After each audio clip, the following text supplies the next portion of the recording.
You need to shut the fuck up. Hey, motherfuckers. This is Minx. Suck my balls. WTF Nation Radio. WTF Nation Radio. Hi, Lieutenant. How are you doing? Aw, did you find your land nav point, Lieutenant? Good job, Lieutenant. You get a Expert Action Badge. Put on your uniform right. Expert Action Badge. Show up to work on time. Expert Action Badge. Qualify on your weapon. Expert Action Badge. Badge of Action. Find your guidon. Expert Action Badge. That's right. Just doing your noble warrior task and drills, you get a Expert Action Badge. Each item sold separately. Batteries not included. Objects in mirror are closer than they appear. If conditions persist, contact a physician. Individual results may vary. Keep out of the reach of children. Avoid prolonged exposure to direct sunlight. Keep in a cool, dark place. And please enjoy the show. Shots. Shit in a bag, Pogue. Badge of Action. The voice of U.S. Army. WTF Moments. This is WTF Nation Radio. Action Badge. This is Randy Couture, and you're listening to WTF Nation Radio.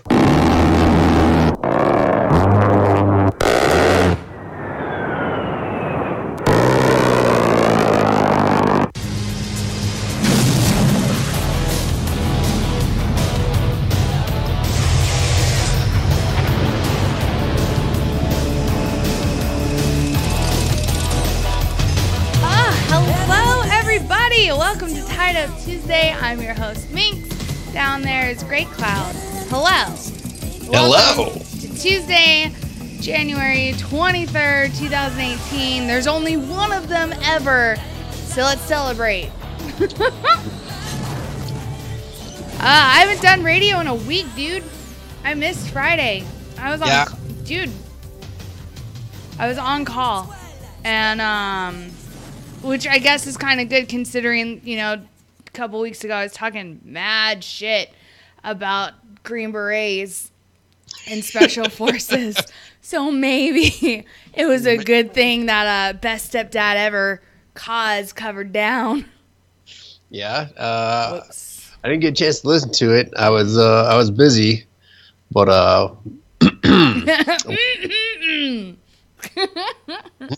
No, I was busy, so I went to work, right, normal time, so I was at work by about 5:45 in the morning, right? And then my doc kept adding on all these late cases, and, like, they were big cases, too, and I was like, I'm not going to be able to make it home in time for, like, you know, my broadcasting, so, help, I need someone to cover down, so yeah, we got to work Friday at 5:45. Left work at about 9:30, and my manager was like, "Go take a nap because you're gonna be here all night." And I'm like, "Okay." Got back to work at noon, and then I was at work and I clocked back out around 10 o'clock that night. Yeah. And then I went back to work Saturday when I wasn't on call because my doc was like, all right, I will postpone our last case until tomorrow if you come in and help me. I was like, all right, fine, I'll do it.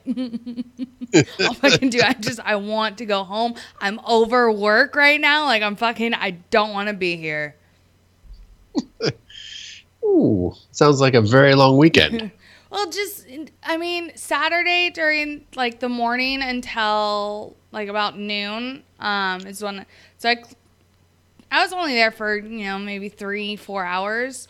But still. And then after, when I got back home, a couple friends of mine that I, you know, have been friends with since I was stationed in Germany, they were over. So we had, like, a house party at my house.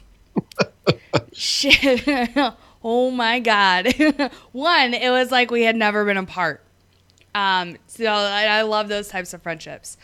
Two, a lot of just drunken debauchery. Debauchery. The best kind is when it's drunken. Right? Yeah. The shit got weird. It was awesome. Fucking shit happens, right? When you party naked. I don't know. I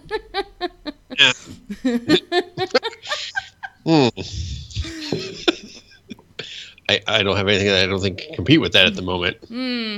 That sucks. Yeah. Although the weekend was pretty good for me. I mean, I must say. It? Where'd you go? What'd you do? So I got a bucket list item done and put in the bag. I played around in golf at TPC Sawgrass on the stadium course. I have no idea what that means. I understand round of golf. I get that. Everything after that. TPC Stadium course is where they hold the Players Championship every year. Which is what? At the PGA level. It's one of the, I guess it'd be the fifth major, you could call it, in golf.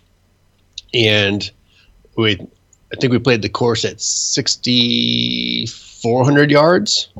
And it was just an awesome experience. Again, it's a bucket list item.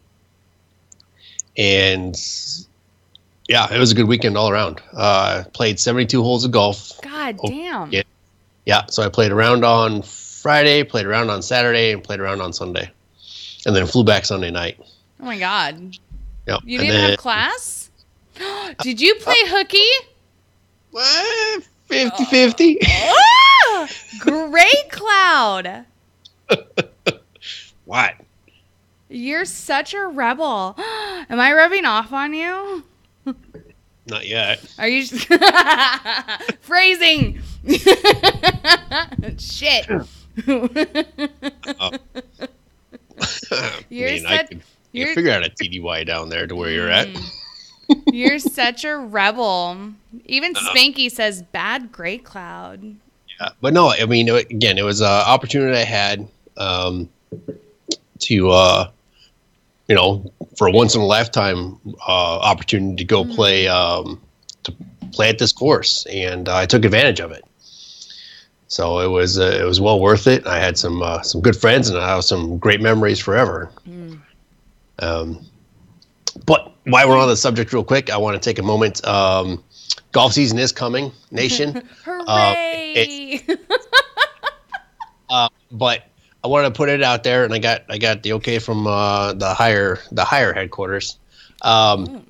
The Veterans Golf Association, guys, if you are into golf or if you want to know more about it, it's a great way to build camaraderie and whatnot.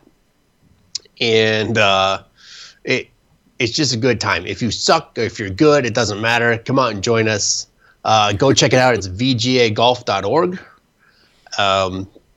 And it's a great way to meet other vets and whatnot, and just continue to build that community and stuff. So get a chance and check it out, and get out there on the links. And that's all I want to say about the VGA. Well, all right then. So, but hooray, golf season!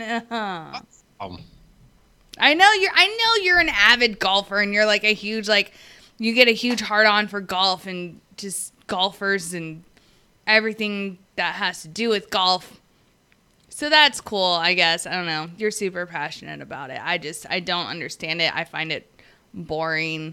I don't think it's a sport. I know. But, it's like a leisurely activity. But again, it's for that organization. Again, that's what I do, and hopefully this year I can continue with some of those post-round interviews and get them out. But it's a great way to meet other vets. It's a great way to just get together and have a Bloody Mary or starting on the first hole and then get rolling. Because that's a great way to wake up in the morning. I mean, you're not wrong. But no, So you have a job again? Oh yes. Oh yeah. Oh, woo! Why wouldn't be vacation? Fuckers. Great Clown was unemployed yesterday, and today got his job back. Yay! Hooray! Hey, Fucker's cut his vacation short. I had a plan too. I was gonna maybe fly to Vegas. Oh, really? So no shit. The plan was to either catch because I started looking at flights when there was when it started looking at doubt, about 9 a.m. that they weren't going to get the votes they needed. Mm-hmm. I started looking at flights for Tuesday morning to either go to Vegas or Orlando. I was going to take an additional day vacation, and fly out to one of the two locations, and just do a quick turn and burn. I mean, I think Vegas would have been a fun turn and burn. Yeah, Vegas would have been much better turn and burn, but much more. There's things to do down there in Orlando. I could have went to the PGA show and whatnot, and met with some industry insiders, maybe, or worked my way into some cocktail party or some shit. Figure it out. Schmooze your way in. Schmooze my way in. Right. Find a fluent cougar and get me in there somehow. Oh yeah, I'm sure you could totally do it. I probably could pull that off, maybe, perhaps. Just feed her some scotch. You'll be fine. Drink this. Now get me in there. That's what she said. Wow. Phrasing. Shit. Wait, would it be now get in here? We're not sure at this point in time. The jury's out. We'll let you know. Okay. But no. Yeah, so No. Oh, Whoa. Nation, tonight, Minx put it out. There is an over and under. Oh, yes, I did. Of Greg Cloud rants tonight. The current over and under is 2. No. I've said 3. Right. Well, the over and under is 2, but you're taking the over with 3. Yes. So we're predicting how many rants Greg Cloud is going to have tonight, given our topics of discussion tonight. Yeah. I probably have at least 2 more scotches. Maybe one in the first hour here. Oh, it's going to be good. It's going to be really good. So like I said earlier, late last night, votes went in. Government is back on. So Greg Cloud unfortunately had to go to work today. I did. Oh my goodness. The outcry of just pure anger and hate towards the Democratic Party by everyone who's in DACA, so all the illegal immigrants, is amazing. There's so much hate towards the Dems. They turned on them so quickly. Here's the thing about it. Here's what makes it really awesome, though. This is a complete Republican win. If you really think about it, right? They got the Dems in the Senate to cave on mere words, right?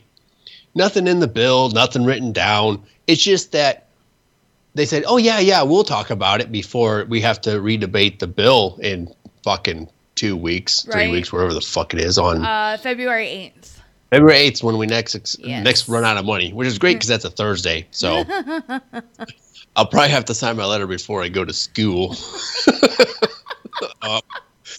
Because there's a good chance that we might not be open on Friday. Wait. Question. Yes. I have a question. So if the federal government does shut down again, does that mean that there is no TSA working at airports? No, TSA is deemed mission essential and will continue working. There are certain categories of government employees, non-mission essential and mission essential, and TSA falls into that latter category of mission essential because they provide a service that is necessary to ensure security of the United States. Oh, well, carry on, Charlie Mike, with yourself. Yes, but so. The Democrats really lost on this round because there is no guarantee that they're going to talk about the items they want prior to the expiration of the current continuing resolution. Therefore, the Republicans really kind of have the upper hand at the moment. as they start crafting, if they're even going to work on it prior to 48 hours prior to the expiration, as they start to craft this next budget bill. Personally, I see it from both sides. Is that one? Yes, we need the federal government to run. We need those funds so we can continue to do mission and execute the prosperity and economic growth of the United States. On the other side, I would like to see the government shut down for an extended period of time. I would like to see the Congress just implode and start to devour itself. Why? Because it'll expose the American people to all the garbage hypocrisy that is going on in the Capitol itself, right? Everybody wants all this other shit that we saw, and we see it, right? The Dreamers, the DACA, all those individuals that fall under that are they're turning against the party that supposedly, quote unquote, protects them. And now they're angry at both sides. They're so mad. They're so mad. Apparently, there was a group of them. I was, scrolling through Facebook and Breitbart popped up with a live video, and they're like, "We're live outside of Congressman Schumer's house in New York, where a bunch of people have gathered." Well, apparently, it's a whole bunch of illegal immigrants, or DACA members, whatever. Same thing, really. Anywho, they were all protesting and chanting, going back and forth between Spanish and English, which that's really going to help your cause here. But they were saying, I was thinking, where the fuck is ICE right now? Be a great time to swoop in. Right? Yeah, they would have cleared out a bunch. Two, they had mentioned something about how this assembly of people was only planned 25 hours before they actually got together. I want to know how they got all their permits signed off as far as being permitted to assemble in front of somebody's house. And I bet you they didn't get any permits. They just kind of showed up and did it. Right? So, where are the cops on that one? Because that's an illegal assembly. Yeah, but I mean, they obviously they don't really give a shit about rules. So, well, they're the Dems, so they can do whatever the fuck they want. Tomato, potato. Potato, padildo.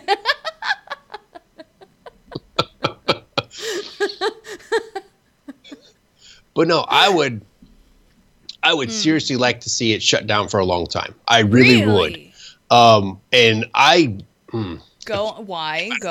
Are the POTUS, right? if I'd have been POTUS when they sent that bill to my office, I'd be like, no, I'd have vetoed it right then and there. Why? Because good luck getting 2/3 of Congress to override that veto, right? So it takes the current passage of a bill in the House is 216, I believe, is the number to get anything through the House, right? A 2/3 majority vote to override a veto in the House is 290 votes. Mm-hmm. Good luck. And then in the Congress, obviously 2/3 is 67, 68 votes in that. They did get 81 votes. I will give them that they got 81 votes for this continuing resolution. But had the POTUS vetoed it, good luck getting 2/3 to sign back off on it. I mean, what kind of power move would that have been? That have been on it? No. I'm done. Come back to me when you have a full yearly budget. My whole thing is as far as with the budget, they should not attach all this shit to it.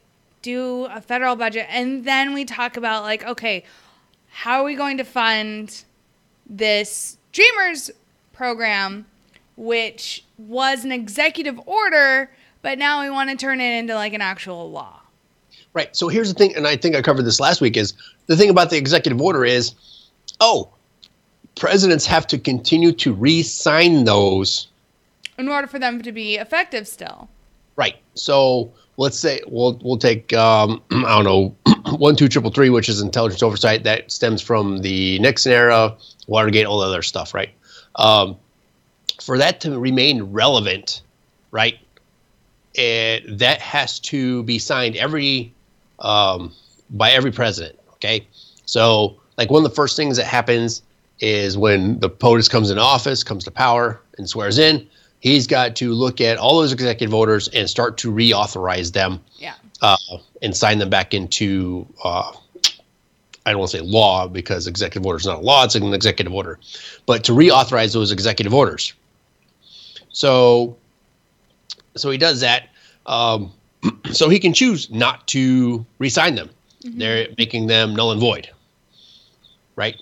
So the DACA thing was an executive order, but he chose to kick it out. And what he did is he did it the right way. He said, Congress, I give you till March to figure it out. Yeah. If you come up with a law, and he basically said, if you come up with a law, I'll probably support it and sign it into law.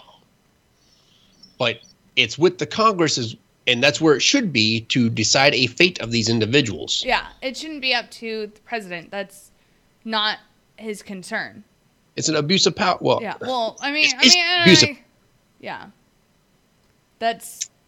So I agree with you. I think he's doing the right thing in that he's saying, no, Congress, this is your lane.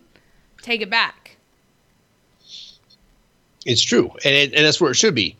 And then the other thing is that he excuse me. The other thing I saw is that Schumer said, "Oh, the $1.6 billion for the wall is no longer on the table." Well, that's fine. You can say that because I'm pretty sure the president's already said the wall is needs to be in the budget, or I ain't signing shit. Right. So you can try to play that game, and so this was technically it was a 3-day shutdown, right? Yes, because Friday or Saturday, Sunday, Monday. Right. So, but nobody really felt anything until Monday, when everybody had to go sign their furlough letters in the morning, and then everybody got an email probably no later than 2200 Eastern Standard Time saying, "Oh, you can go back to work Monday morning at your regular time." Surprise! Surprise! Yeah, yay! Yeah, I saw it pass about. I was watching the votes at noon as they started rolling in, and once they hit 60, I was like, "Well, fuck, I'm going to work." So I stopped shopping for plane tickets. Damn it! Damn it! But yeah, so it's one of those things that it drives me nuts that, if we're gonna do this, let's do it right. Right. Yeah. I would like to see the POTUS if it's another short-term fix, right? Mm-hmm. If it is not a year-long budget, I want to see him fucking veto it. No continuing resolution. Fucking a budget. Get a budget passed. That is the Congress's job. To control the purse strings and fucking make shit happen with the monies. Monies, god damn it. With the monies. But no, they want to fucking bicker and bitch and moan. And like you said, they want to attach all this other non-government running bullshit to these bills. Mm-hmm. Right? And then you saw fucking Mitch McConnell, that fucking shitbag, object to protecting the pay for active duty service members. Actually, KJ and Spurs talked about that today during Taco Truck. Yeah. And his statement was taken out of context. I know it was. I rewatched it, but I want to throw that out there. So you're mad? You're mad at the organizations who took his statement out of context because it's not what he actually said. Right, but what pisses me off about it is that was even an issue to begin with. Well, I think what's terrible is that it's even an issue that if the federal government is not funded, that all of our active duty members are not getting paid. That automatically stops their payments. That's the issue I have. And I agree with that. I completely agree. I think I applaud those senators and Congress people who signed those letters to their finance department and said, hey, don't pay me during the government shutdown. Like, I will not take my paycheck. Don't give it to me. Like, I don't want it because, again, I failed to do my job. Right. And then organizations like USAA and whatnot step up and say, "Hey, don't worry about it.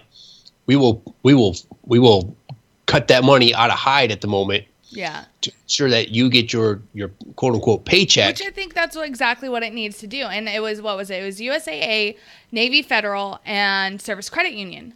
All three of those banking institutions told their people, hey, we understand the government shut down right now. We understand technically you are not getting a paycheck, but we also understand that you have, like, bitches got bills.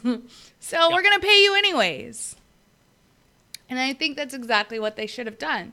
And I think that more banks should have done the same thing. Oh, totally agree. And it's, again, but they took his statement out of context. I rewatched the exchange during that discussion. But again, my point is it should not even be an issue that soldiers get paid.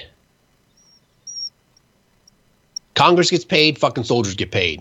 Bottom line. Yep.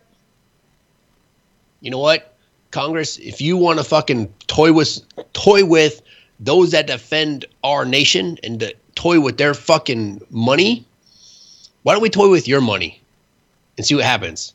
Oh, no. That's not allowed. Remember, Congress, that's the first fucking budget thing that they pass is their pay. That's the first thing Congress passes every single year. Is how much they're getting paid and how much they deserve. Right. And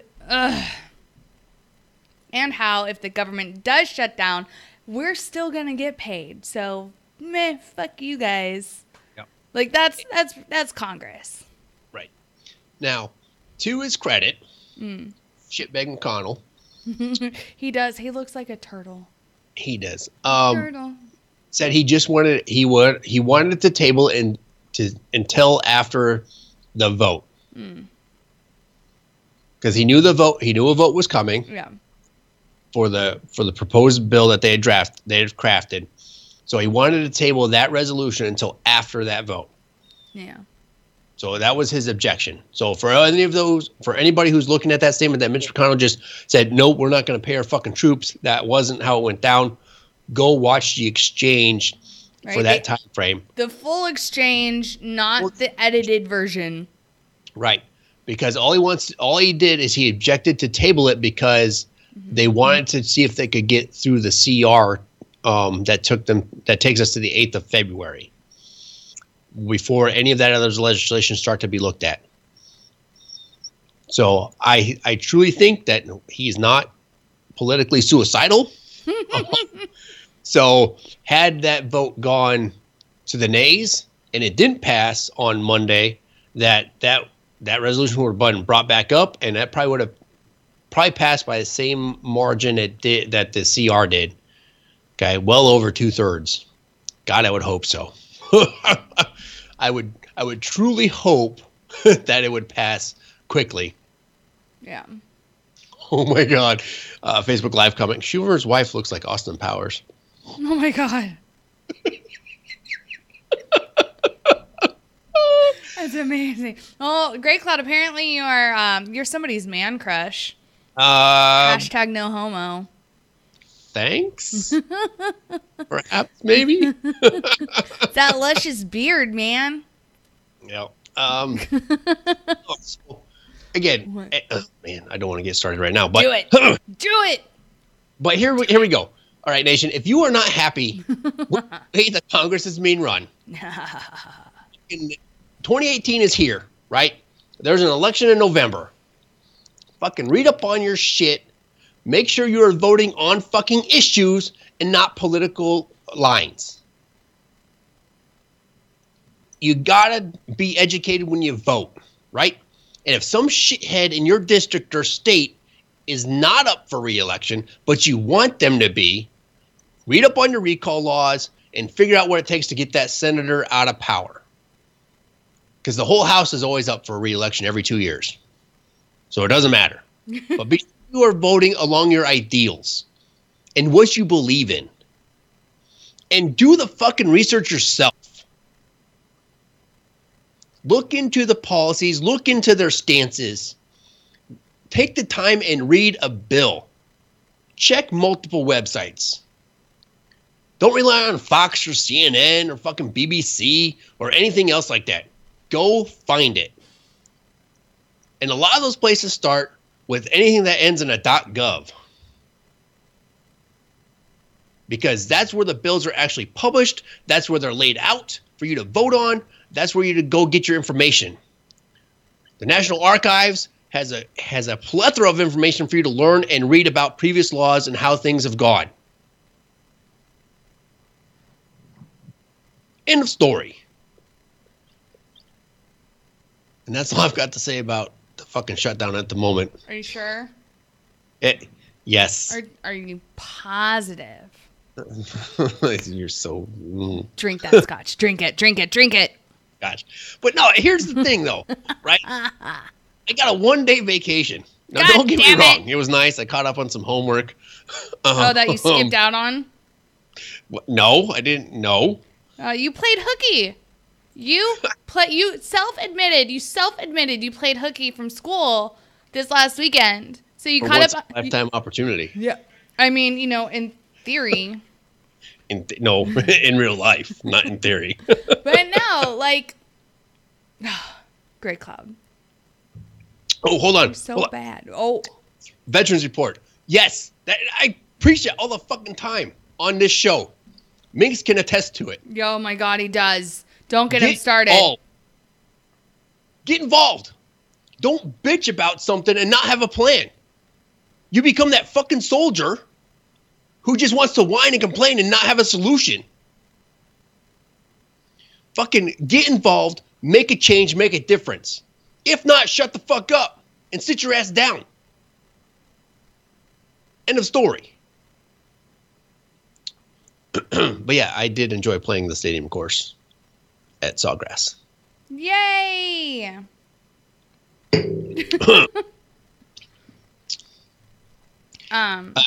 Technically, it's still rant 1. That is. Carrie. It is still rant 1. You've got 2 more to go tonight. Got 2 more to bust the over. I think I can get you there. Oh, I'm afraid it's going to get there.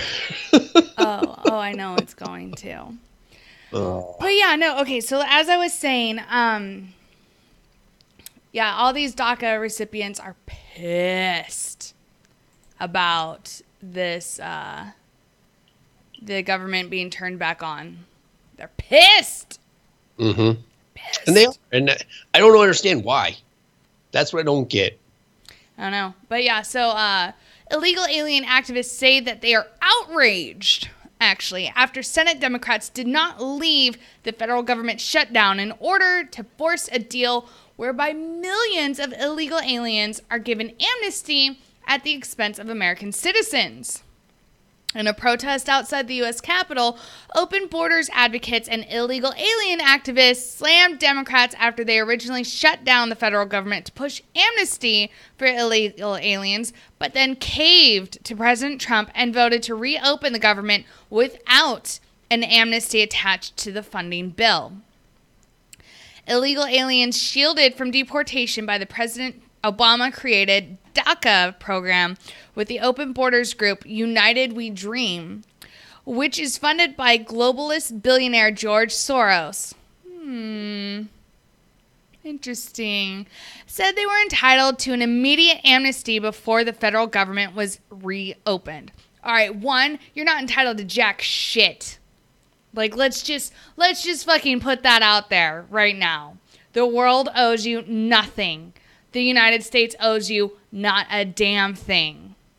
You are not special just because your parents decided to come here illegally, thereby making you illegal. You're entitled to jack shit.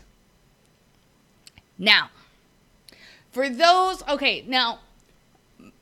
this whole amnesty thing, I don't fully understand why I've been seeing so many news stories of adults who are productive citizen or productive members of society, because again, they're not citizens, right? Because they're in the DACA program. They're not citizens. Why have they not taken the steps to become citizens? So that's the part that I fail to understand. If especially those, and you can't say, oh, they didn't know. They're fucking enrolled in the DACA program. The fuck you mean they don't know they're not legal citizens? Because there are extra protections that they get for being under the DACA than they would if they started pursuing the path to citizenship. True. Or even be a legal resident, right? And that doesn't take much paperwork, as how I understand it, because there's a program that the military was running. Get those people because they had certain skill sets into the military and to use them for their skill set that they brought, like a language or something else, So to say there's no path to citizenship or whatnot, it is fucking horseshit. And to say they don't know, fucking bullshit, because these people have Facebook groups, they have community meetings, they have all this other social media bullshit to interact with on it, and the information's out there. They just want to be lazy and not go pursue it because of the extra protections and extra, I guess, stuff they get for being under this program. I guess.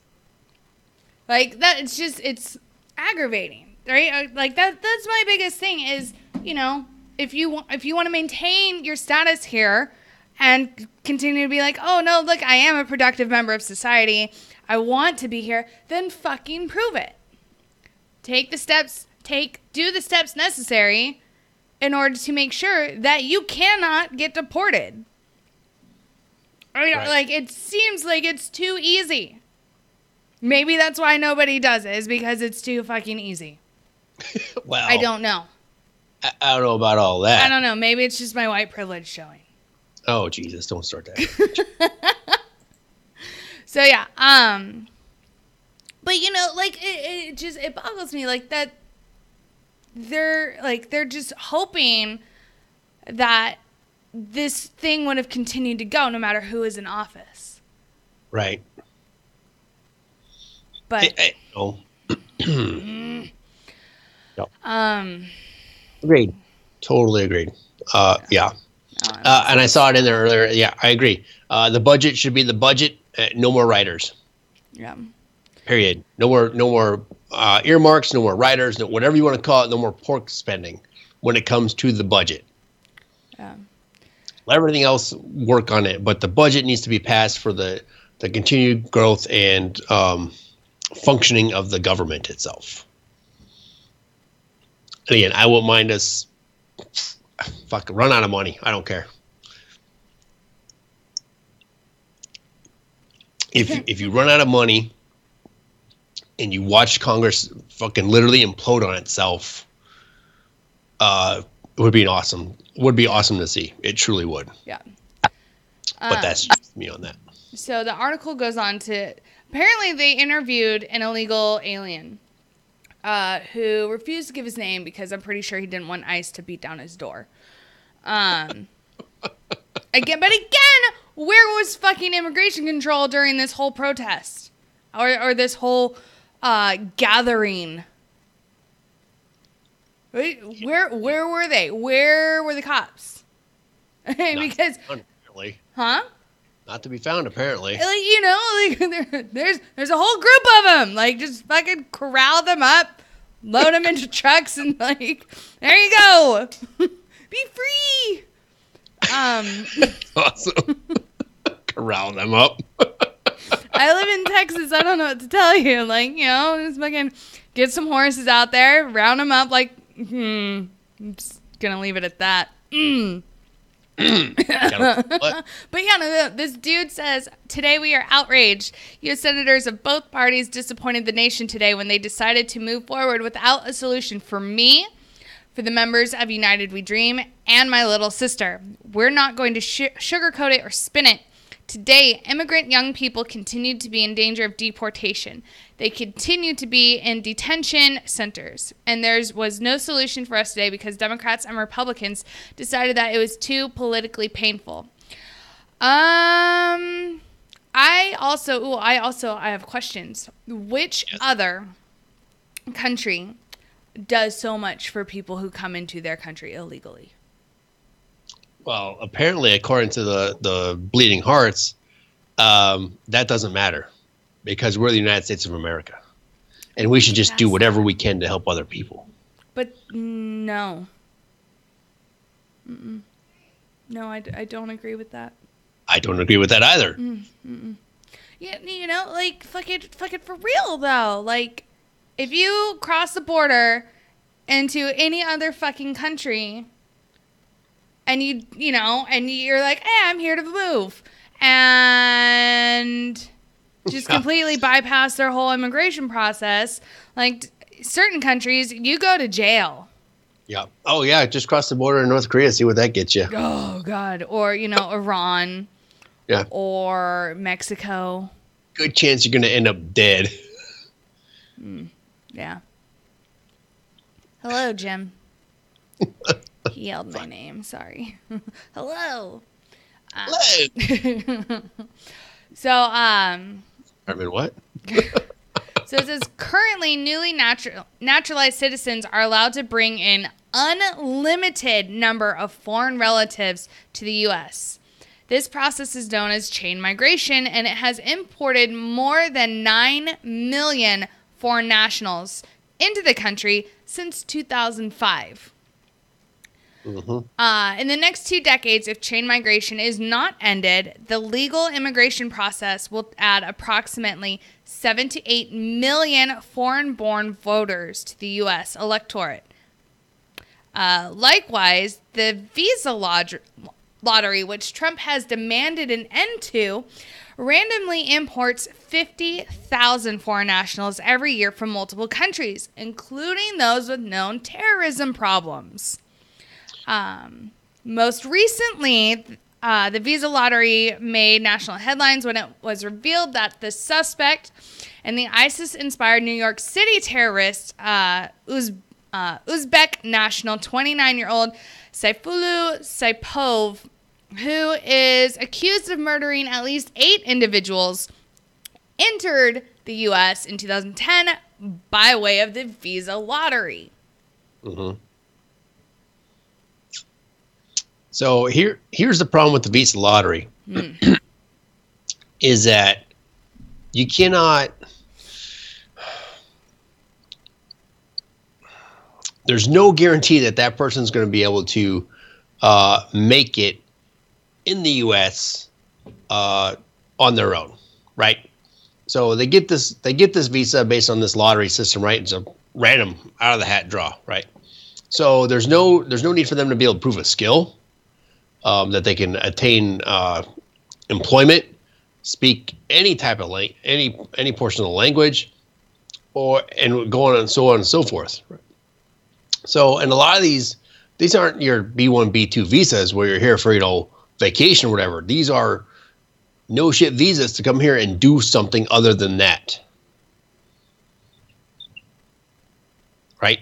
Because a B1, B2 visa has a no shit time frame on when you can use it and when it's allowed to be used and it expires. It has an entry exit limit on it. But this lottery visa system does not. There's not really a whole bunch of extra controls to keep that from happening. So I agree. The lottery system needs to go away. Yeah. It really does. Like, it's not good.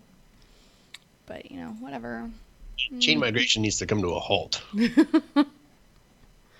I think in certain instances, chain migration can help. It's understandable. But I think having it being an unlimited number of relatives, that needs to go. It needs to be like, all right, you can bring like your 3 favorite relatives. Well, after that, no. What that has to do with, and the original cause behind that was So you send over somebody to an established, bona fides, like the male of the family or whatever, or the mother or whatever. Yeah. Is that so they establish it, right? And then they apply for the visas because they're already here. They apply for the visas for those and the rest of their immediate family, spouse, kids. End of story. But because it's unlimited and there was no parameters set on that, aunts, uncles, grandmother, grandfather, they bring everybody. They start bringing everybody, and now it's out of hand. Yeah. So like I said, it needs to stick with, I think, immediate family, like spouse, children. Right. Maybe parents. We'll see. We'll do a case-by-case basis on that. Case by case. Yeah. We'll see. Ooh, I kind of want to trigger you before we go on break. Right before break, really? Yes. Oh, I'm Lord. a bitch. So the NFL. Shit. Oh, yeah. Oh, I'm going there. I'm going there. The NFL has apparently put out a statement in response to the AM vets wanting to do a Super Bowl advertisement, which is simply just a hashtag, please stand. That's all it is. The NFL rejected this Super Bowl commercial and has given out a statement saying that they don't want to politicize anything. Yeah, what is... I got it. Yeah, NFL spokesman Brian McCarthy defended the league's decision to ban the American Veterans and advertisement, noting that the game day program is designed for fans to commemorate and celebrate the game, players, teams, and the Super Bowl.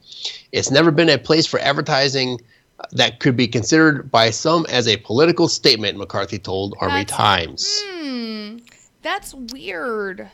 So the NFL, the rhetorical question becomes, so the NFL believes that politely asking people to stand for the Star-Spangled Banner is akin to making a political statement. But not when you kneel for it and say that it's in protest of right. everything that flag stands for. And they want to protect those rights of those players to do that. No, that's perfectly fine. That's fine. Or having politically charged Super Bowl halftime shows. That's fine as well. Oh, man. Well, but not the commercials. At here's least the other from thing this. about it. Oh, yes. Here we go. Number two. Yes. No. Do it. Right. So here we go. Let so the here's the hate thing about flow. this, though, right?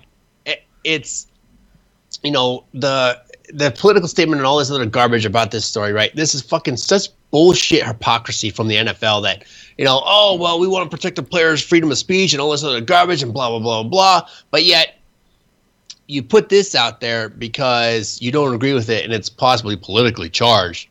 Well, fuck you, NFL 1, and fuck you, Roger Goodell, for making this even an issue. Had you just fucking killed it, saying it's a breach of contract of some sort to not stand for the national anthem, then I got it. Or if the owners would take a fucking stand and start booting these motherfuckers like the president stood for or mentioned.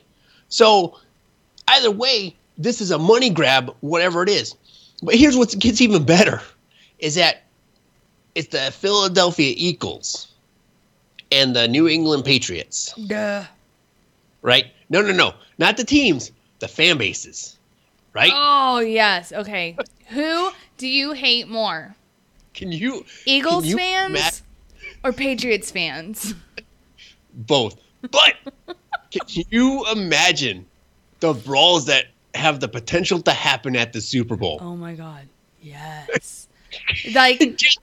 Oh, my God. They had, what was it? They were having cops put Crisco over fucking light poles and street poles in fucking Philly. Yes. Just think about the potential for the brawls. Dude. At the game and around the game. Dude. Oh, God. Dude. It's palpable. If it was the Bills and the Eagles,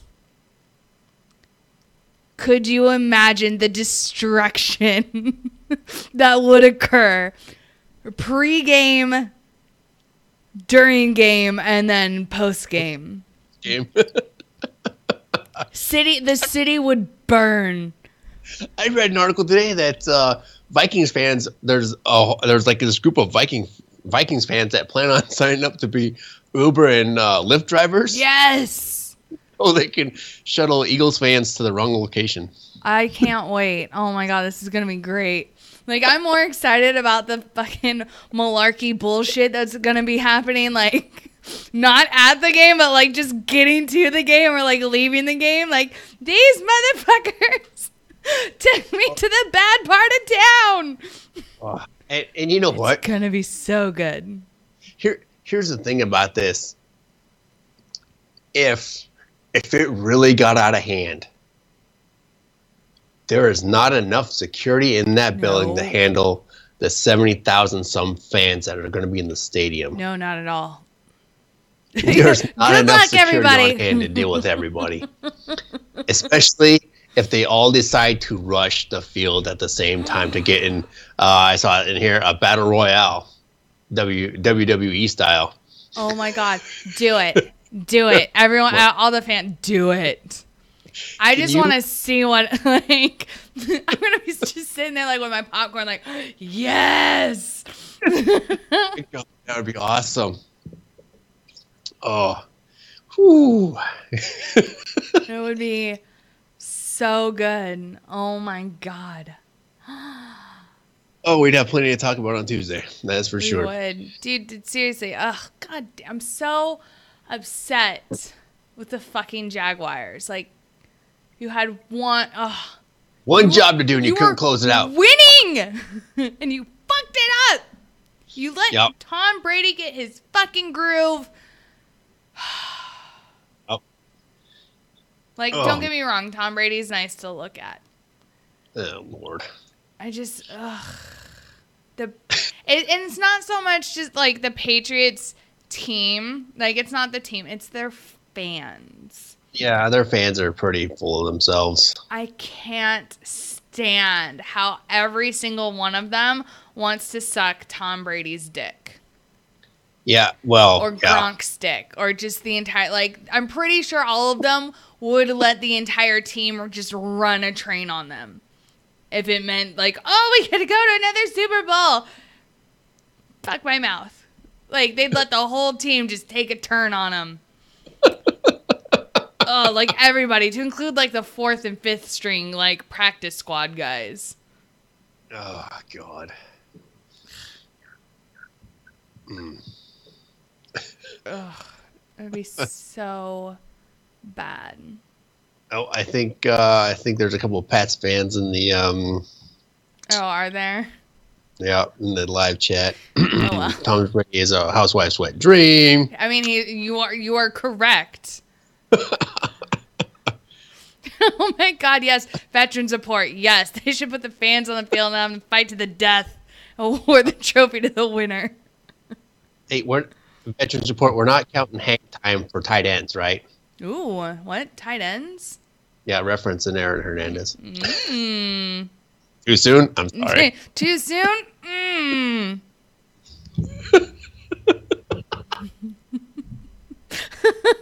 Hang in there, Aaron. Hang in there. Right? Let's all just remember the Patriots actually like kill people.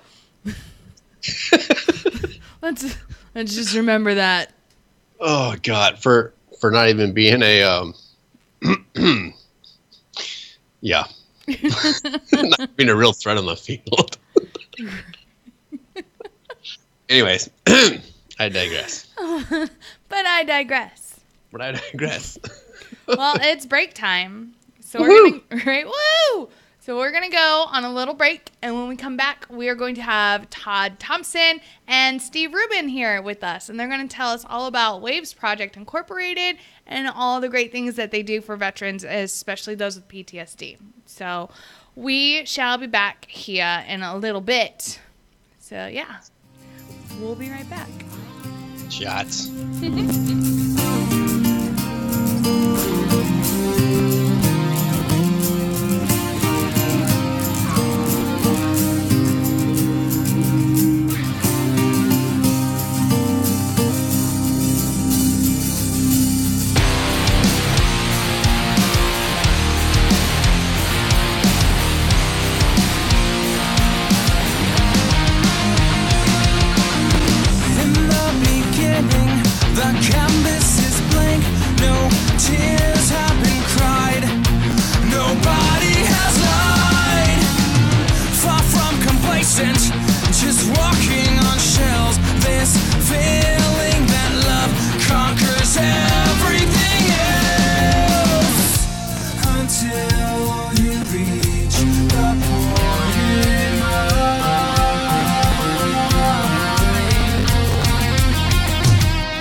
So sad to leave, but we were forced to wait.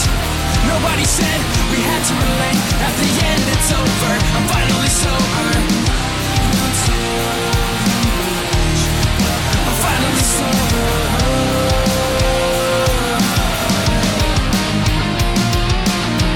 My only demon, my only regret is that I left you with scars so that you'll never forget. Sick of forgiving my mistakes and my faults. Shattered your glass up to millions when I ripped it apart. There's nothing left. Love is gone. So there was a failure to communicate. So sad to leave, but we were forced to wait. Nobody said we had to relate. At the end, it's over. I'm finally sober. I'm finally sober.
Nobody said we had to relate. At the end, it's over. I'm finally sober.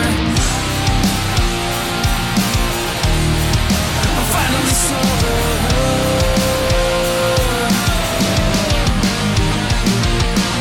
There was a failure to communicate. So sad to leave, but we were forced to wait. Nobody said we had to relate. At the end, it's over. I'm finally sober.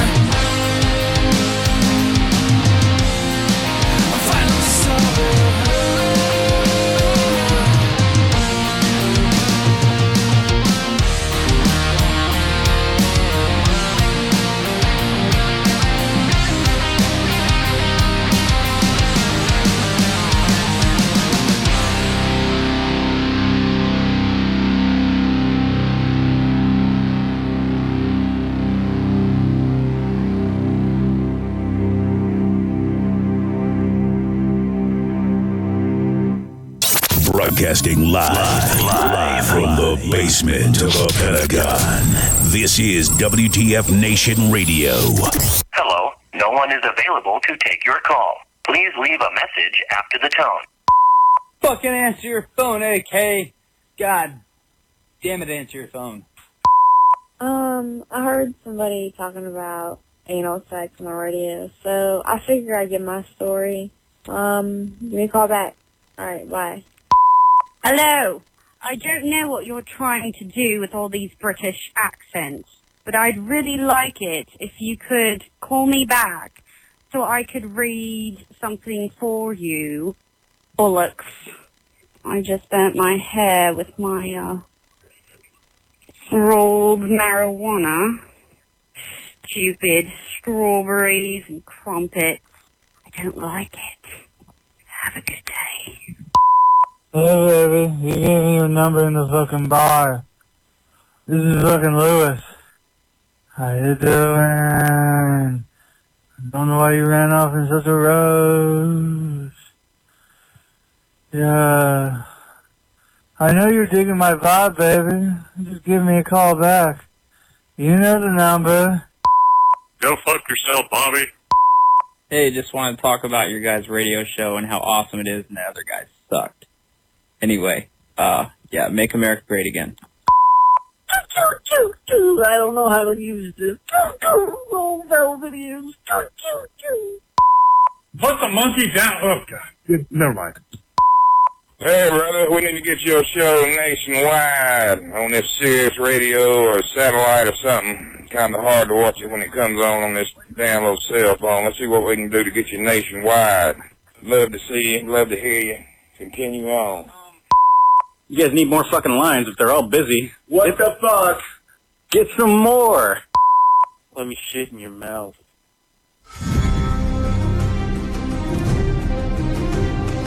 All right, hi, we're back. Hello, everybody. So we are with Todd Thompson, Steve Rubin, and Randy. I didn't get your last name. Hello. Hello, and it's lung. Oh, it's like breathing. Oh, well, that makes it easy. So yeah, Randy Lung, and they are from Waves Project Incorporated. So first things first, you guys, what is Waves Project Incorporated, and what is it exactly that you guys do for the veteran community? WAVES is an acronym that stands for Wounded American Veterans Experience Scuba. And what we do is we use the platform of scuba diving along with the therapeutic values of water to help our veterans that have service-connected injuries rehabilitate. So we work with not only injuries such as paraplegia, quadriplegia, amputations, PTS, and traumatic brain. Oh, wow. How did you guys get started? Like, what was the driving force behind this idea of getting injured veterans out into the water, like open water at that? Well, we've been, myself and Randy and Todd been into scuba diving for quite a long time. We were on the way back from a trip, myself and another instructor, when we started talking about sharing our passion with scuba diving. We had a gentleman that I got to know that was injured in his second tour of Afghanistan, was injured by an IED blast. Knocked both of his legs above the knee and 3 fingers on the left hand. Oh my gosh. Yeah, and he said he found out I was an instructor in scuba diving, and he said that he was envious. And I said, you know what? Let's remedy that. Let's take care of that. Yeah. And it started there. It started as just us, kind of showing, wanting to show veterans our passion. I've been teaching scuba now for over 15, 16 years, and this is in 2012, and we just wanted to show our passion of the ocean. We didn't realize at that point in time that it had therapeutic values. Now, I know where you guys are located, but for everybody else who doesn't know, where are you guys located at? Right now, our main office is in Temecula, California, and but we have affiliates in Denver, Phoenix. Where else we got? Oh, landlocked states. That Yeah. makes sense. Three other affiliate shops here in California, kind of spread out. Temecula is north of San Diego. So we're about 50, 60 miles north of San Diego. So we have a shop down in San Diego to help train the veterans down there. And then we have one up closer to Los Angeles, which helps do some of the training up in that area. That's awesome. Oh, we've got some scuba guys, like certified scuba guys in the chat room right now. Yeah, the questions are already rolling in. Oh, that's awesome. So, yeah, okay, Great Cloud. Off with you. So, guys, I'm looking at your website right now, and I know the nation, as we can see, there's already there's scuba guys in there apparently, but what do you guys offer in way of programs for vets and whatnot through the Waves Project? We've been obviously we're in California. We've been developing the funds here. We're a 501c3. We work off of donations, grants. But what we do now in California, our program for the California vets, we're on the backside of Camp Pendleton, so we're in a veteran rich area. We offer the veteran and a buddy of their choice. It could be a spouse, a sibling, somebody they serve with, a neighbor. We offer them an open water certification at no charge. So we get them certified as an open water PADI open water diver, and no cost to them or their buddy. That's awesome. Now, I do have a question. Just because, okay, so I'm, you guys don't know this, but I'm a California native. So I'm kind of aware of, like, you know, the Pacific, especially along the coast of California. So I have a couple questions. One, do you normally dive in the San Diego area or like off the Temecula area, or do you branch out and go like up towards LA, like or to like Catalina, or do you go up to like Monterey and dive up there? Yeah, you know, being from California, you know our coastline can get pretty rough. So we do the majority of our training out of Catalina. Okay. Off Avalon. They have a dive park out there. Mm-hmm. And it's really, I mean, it's one of the premier dive sites in the world with the kelp and everything. And waters are clear and pretty much stay fairly warm out there. We do some diving down around San Diego, and the shops that are up closer to LA, they do a lot of diving around Redondo Beach, Laguna, places like that. We don't get as far north as Monterey yet. The water starts getting pretty cold up there. Right? Yeah. Like you need it like the insulated like dry suit to go up there. Actually. But even like the waters even down off of San Diego though, they're still pretty chilly. They can be. I mean, during the summer it's in the low 70s. Yeah, that's chilly. You know, surface temperature changes. When you start getting down around 80 to 100 feet, it's always cold. Yeah. So I'm looking at diver candidate, open water certification, advanced diver member, gear member, and travel member. How do vets and whatnot get into one of your programs? So, you know, as long as a veteran has a VA rating, and they can pass the PADI standard medical criteria, then they're accepted into our dive program. After that, we do offer what we call continuing ed. That is the advanced that you were speaking about, rescue, specialty dives. Right now, we are taking a group of 22 to Roatan, Honduras in July. Oh, wow. So, yeah, these are guys that have really shown an interest. They kind of give back. We encourage that, you know, for them to become a part of our organization and help with our fundraising to, you know, to help next year's vets. And we have programs that they earn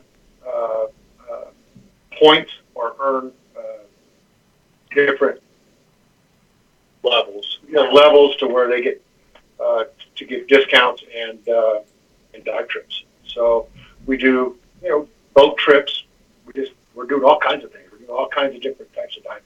Yeah, we just did a boat trip off of San Diego. It was 2 wreck dives. There's a Canadian, destroyer that sunk right off of Mission Bay. Okay. So we took a group out there and did a afternoon dive and then a night dive on the wreck.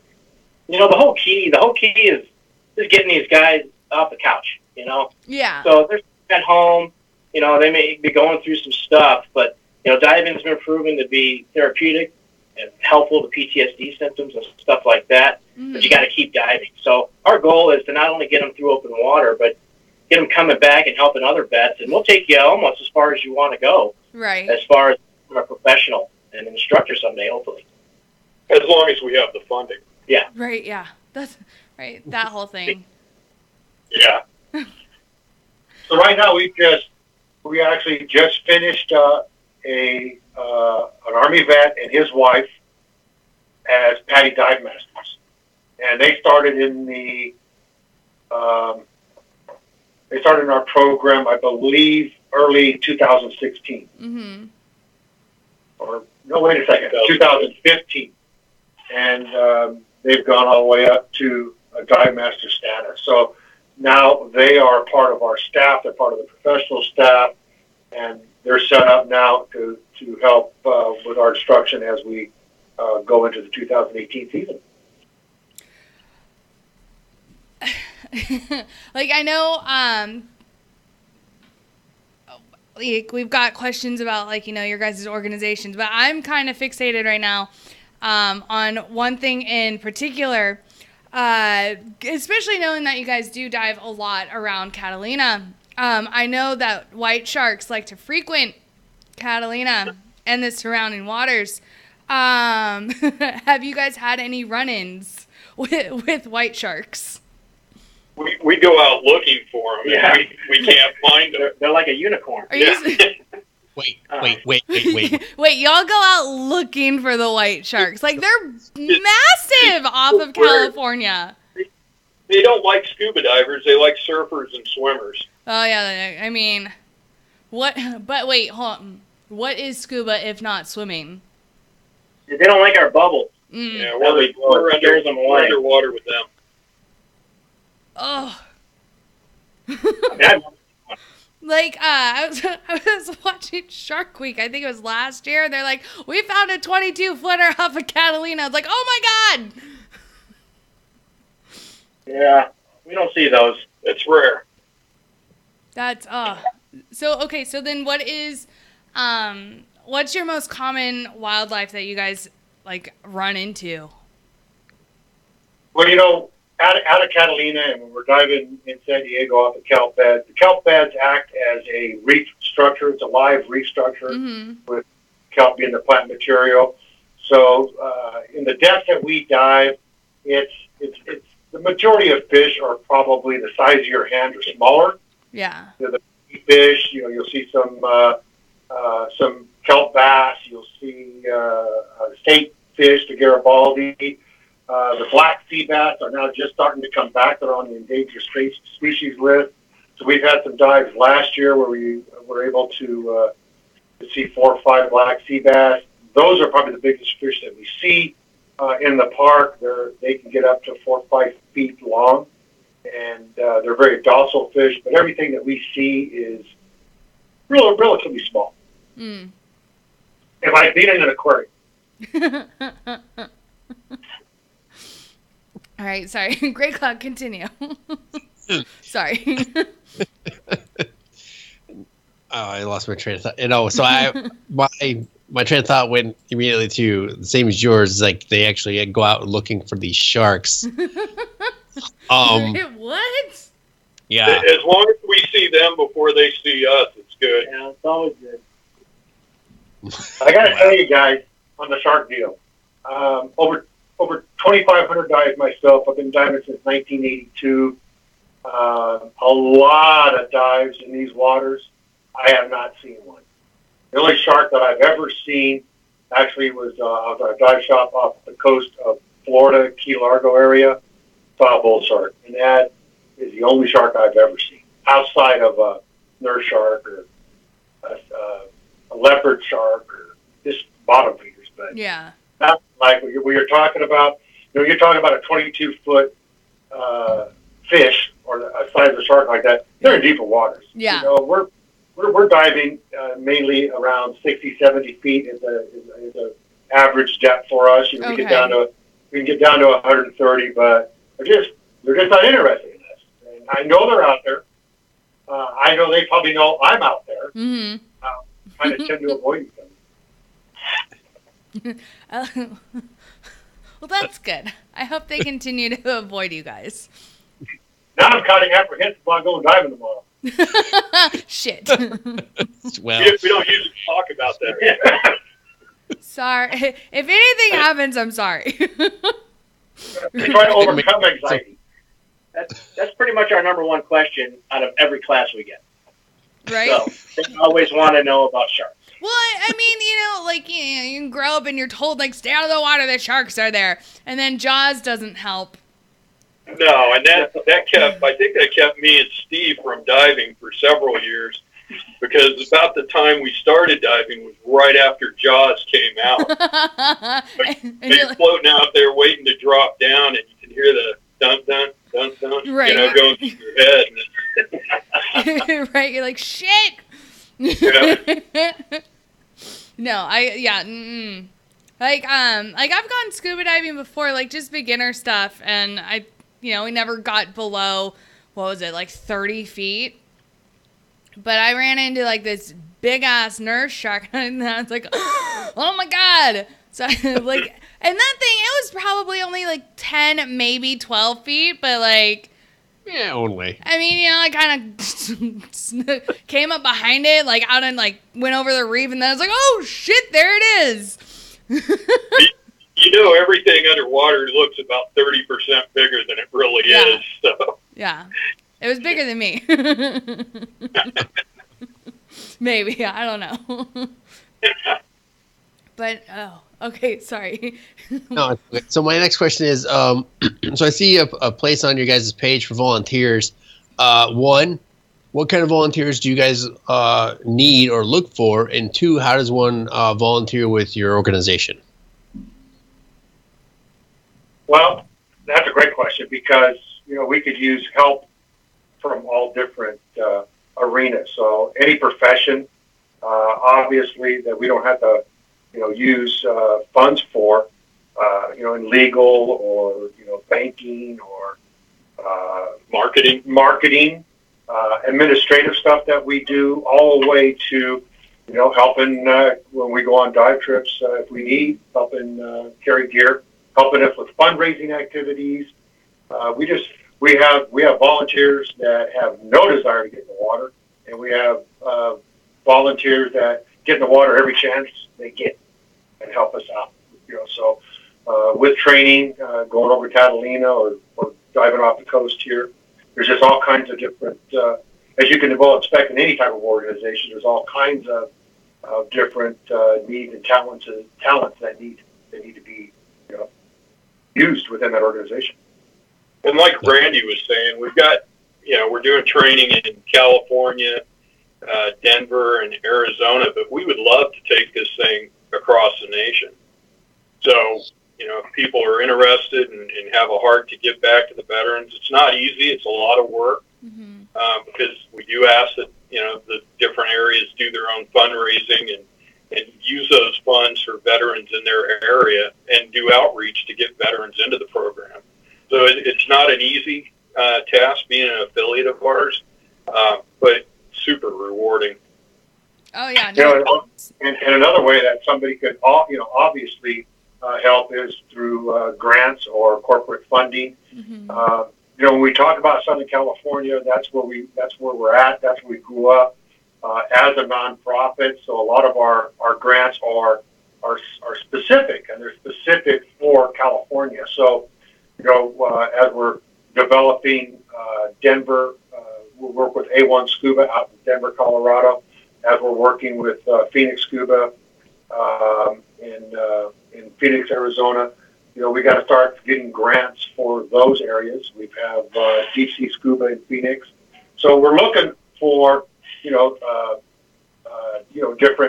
different grants or different fundraising corporate funding that will allow us to do different areas.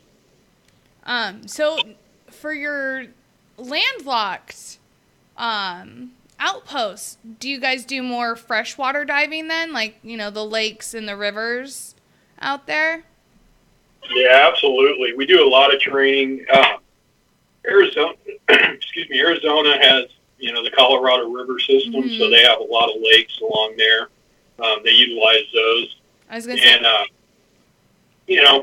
there's quarries that they use. There's the Blue Hole in New Mexico. There's a cavern in Crater in Utah, and they use those for training. But you can dive in any body of water pretty much. Rivers, lakes, Texas. You got the Gulf Coast down there, and then as you go farther back, you start getting close to the Atlantic. So you can dive anywhere. There's actually some dive shops that have contracts with aquariums, and they'll do some of their the confined water part of the training inside of an aquarium where there's actual sharks and all sorts of stuff in there. So, That's interesting. In with the sharks. You don't like sharks, I've done do that. you? It's awesome. You had to bring up the S word. Yeah, but they're smaller sharks. Oh, no, I was in the aquarium of the Pacific, and there were 12-foot zebra sharks in there. Are those the ones with the really gnarly teeth? No, they kind of have stripes. They're huge, but they're kind of docile. They just lay on the bottom. Still I a wish shark. I had an Just exciting ant. shark story to tell you, but I just don't. No, I want to know, like, if, especially, sorry, it's just, that's where I keep going back to. Like, I've got all these other questions, but I keep wanting to go back and asking you guys about your guys' experiences diving and, just figuring out, like, have you ever had any, like, interactions with marine mammals or, have sea lions come up and fucked with you or octopus? Oh, absolutely. Sea lions do a lot. Yes, they do. They're like dogs under there. And they'll come up and they'll swim and they'll come up and they pop up right next to you and scare the hell out of you. And then they swim away, like almost laughing at you. And then they come back and they just kind of swim with you. They don't really bite you or hurt you, but they like to play. Sometimes they'll tug on your fin. Yeah. They're like dogs down there. They like to play with you. Like puppies. Aww. Yeah. Puppies with a very strong bite. I actually had a harbor seal follow me for about 15 minutes on a dive one time. It would go to the surface and get air, and then it would come back down, and it would lay right up against my hip. Aww. And swim along, and it'd go back to the surface, it'd come back down, get right back up next to my hip. And it did that all the way until I was in too shallow of water. That's awesome. Now I really want to go diving again. Why? Mostly so I can go play with the seals. So, my question... Last year we took a group of vets down to Honduras, and we were diving a pretty famous site down there that called Calvin's Crack. And as we were coming out of the reef, there was a grouper probably about maybe 30 inches. Yeah, pretty big. And he just came right up, and I felt on my finger like a little needle prick, and it was his dorsal fin. And I just reached out, and I was petting him. And he just sat there as I petted him. Like a big-ass grouper? Well, the thing about it is most fish will not let you touch them. Yeah. So it's very tough. It's very hard to touch a fish. So, a lot of times people say, well, I just don't want to go in the ocean because I don't want nothing touching me. It's like, well, good luck with that, because you just felt that it's very unusual to have for a fish. A fish has got to be really, really comfortable with humans to allow them to do that. So obviously being down there, they're taking groups, through this dive site every week, and this fish has just gotten used to divers. Right. Friggin' Adrian said I should come out and dive with you guys. I might have to. You might have to. I might have to. This is true. It's this is probably gonna happen. Sharks. No, it's fine. They said it's fine. So, I'll be in a big group. I just have to outswim everybody else. We'll give you $5 grand. Wait, what happens if we see a shark? We'll give you $5 grand in gear. Oh! That's how confident okay. we are in being good sea shark. Well, now I have to do it. She'll be chummy. Yeah. Right. Oh my goodness. So explain the process of how veterans are able to this from making initial contact with you guys to where you actually get them out into the water and get them scubaing, if that's a word. Yeah, well, what they first do, they go to our website and they click on applications, and then there's an application on there, and they have to fill it out. There's a medical form on there that they need to fill out and have signed by a doctor to prove that they're medically okay to dive. Once they do that, they upload the form, and it goes to Todd. With the VA rating. Oh, yeah, they have to have a VA rating, of course. And their VA rating could be 0. It doesn't have to be a large number. It could just be a 0%. And then Todd gets our applications, and once he gets them, he schedules what's called a Discover Scuba. Mm-hmm. And that is just a day. We take people out to the pool. They're only out there a couple hours. We get them in the water. We do a couple skills with them in the shallow end of the pool. We let them put the regulator in their mouth, go underwater and breathe for a little bit. Then we take them to the 8-foot section and let them swim around. That's really what it is in a nutshell. And that's just to see if they like it or if they want to continue it. Because oftentimes, scuba is not for everybody. Yeah. Sometimes they have issues that, either they have an issue or their buddy has an issue, and we have to work out something else. But once we get done with the Discover Scuba, then they get out of the water and they fill out a little bit of paperwork, and we give them a schedule of the upcoming classes. Mm-hmm. And they basically pick which class they want to be in, and we start scheduling our classes. And that's pretty much how it works. And if it's somebody that can utilize the Denver area or the Phoenix area, they submit the application the same way, and then just schedule them with those shops in that area to do their training. Have a place in Texas. So I'm from Colorado, and I've heard of that scuba shop, and I've heard good things about it. They're great people. I'm a guy. Don't do water. I like my mountains.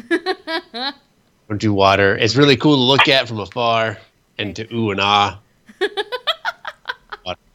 Hey, Cloud, they're the shop that uses the Denver Aquarium for a couple of their dives, so it's quite exciting to be able to be underwater, breathing air, and looking at the kids pointing at you through the other side of the glass. It's pretty incredible. I was gonna say the first time I ever breathed underwater, it was a little bit of a mind fuck where the instructor was like, no, it's okay, you can breathe. And even though the respirator's in my mouth, I'm like, no. Because you're taught your entire life, don't breathe underwater because you'll die. And then maybe, perhaps. Yeah, I always tell students the scariest part of scuba diving is your first 5 seconds you put your head underwater. Yeah, that first breath in where you're like, no, I can't do it. I think everybody goes through that. Yeah. And then once they start breathing, then they have a good time. Yeah. They're like, okay, this is good. This works. Right? So my next question is, what's the coolest success story? Get on there and apply. So. Oh. Wait, what was that? Sorry. Everyone was talking at the same time. I apologize. Yeah, I was just saying, we encourage any veteran out there with a rating that wants to dive to get on there and apply. I mean, our classes, we go all year long, so there's always room. We can always make room for people. That's awesome. All right, your turn, Gray Cloud. Right. So, guys, my question is, what's the coolest success story you have of working with all the vets that you've had come through your program so far? Oh, my God, we've had so many. They're incredible stories. I don't know which one to share with you. One? Either. Go ahead. Okay, so we had an Army veteran that had about a T4, T5 spinal cord injury. So that's a very high spinal cord injury. Yeah. To where, it's right below the chest. And so he was paralyzed from that point down. We got him into the pool. We did all of his pool skills. We took him out to Catalina, got him all geared up in the water, took him underwater. He did his first open water dive, completed the skills, got back on the surface, brought him back up, got him into his chair, and he had this great big smile on his face. We see this all the time. When somebody goes underwater, obviously there's some anxiety, before they stick their head underwater. But once they get in the water and they actually see what's underwater and that there's a lot of fish and it's real beautiful, they get really excited about what they see. So we just thought that he was just excited about his dive. And we asked him, what'd you think about that? You like that? And he goes, yeah. He said, that's the first time that I've ever been able to take a full, deep breath after my injury. So sitting in the chair, his chest is laying on his lungs. All he could do is breathe shallow breaths. But being underwater, gaining neutral buoyancy, he was able to inhale and exhale full on the breath. And that kind of almost brought tears to everybody's eyes, because we didn't even think about that when we're talking about the rehabilitation of oxygen therapy and things like that are going on. That's awesome. And then my next question is, there's a chili cook-off of some kind that's happening. What? Chili food? Yes, go on. Okay.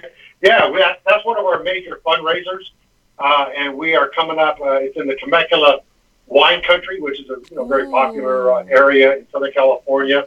That is April 8th. Tickets are now on sale. We bring in music and a lot of prizes and a chili cook-off. This year, we're asking veterans to enter their favorite recipe and compete against each other. So that's going to be kind of exciting here. We bring in a lot of the restaurants bring in food, so it's not only a dinner or late lunch, but it's a chili tasting and a lot of great prizes. Adrian just put it in the Facebook live chat. It's a chili and wine cook-off. It's awesome. Chili, wine, and beer. It's amazing. Now, Randy, you are a Marine veteran, correct? That's correct. How long were you in the Marine Corps for? I was in the Marine Corps for 6 years, from 1986 to 1992. Oh, I was born in 86. All right. Hey, thanks for that. I went there. And I got certified as a diver right before I got out. And basically, I didn't dive for a long time and rekindled diving again in 2012. And been doing it nonstop ever since. That was going to be my next question, is like, what got you into diving? The military got me into diving. Were you a diver? And then, like I said, once I got out of the military, I stopped for a long time and then started working, doing my thing. And there was a point in 2012 where I went to Hawaii with a buddy, and he goes, hey, I got us tickets to go diving on a boat. So I went, and I realized I didn't know how to use any of the gear because I had dove a long time ago. So I put myself through PADI, and I worked my way up to an instructor. And that's where I'm at now. That's awesome. Facebook Live comment from Mike. So does that mean the snacks in his classes are crayons? We don't eat crayons in our... Is that what they said? Yeah. Yeah, that's a nice Marine Corps joke. I appreciate it. Oh, my God. That's awesome. You want me to open up some comments? Todd was in the Air Force. Oh. Let's see what happens now. Oh, Todd was in the Air Force. Oh, no. Right. We had steak and lobster for our snacks. Right. True. Sharp pencil. Right. So, guys, one of the questions that came up in our Facebook Live chat a little bit earlier was, do you guys offer a refresher or recertification, or whatever the term is that's used for being a certified, being able to be certified as a scuba dive? Do you guys offer that as well in your programs? We have. So, like Randy talked about, he dove in the military, got out, and then hadn't been in the water for quite a few years. If we have a veteran that was certified last year, probably not, because, it's all about funding. We want to make sure that we spend our money wisely. If we have a veteran that was certified back in 2000 and hasn't been in the water since 2001, wants to get back into diving, we will reactivate or recertify that veteran. If we have a veteran that comes in and is an active diver, then we will bring them in and put them into our dive program to where when an advanced course comes up or a specialty course comes up, we try to incorporate them there. Todd, we've got a question for you. Okay. Do beginner Air Force divers get little arm floaties? I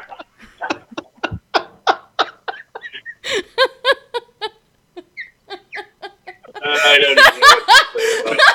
I catch crap all the time. So. I'm so sorry. That was asked by one of our staff members. I like that one. Gray Cloud's dying.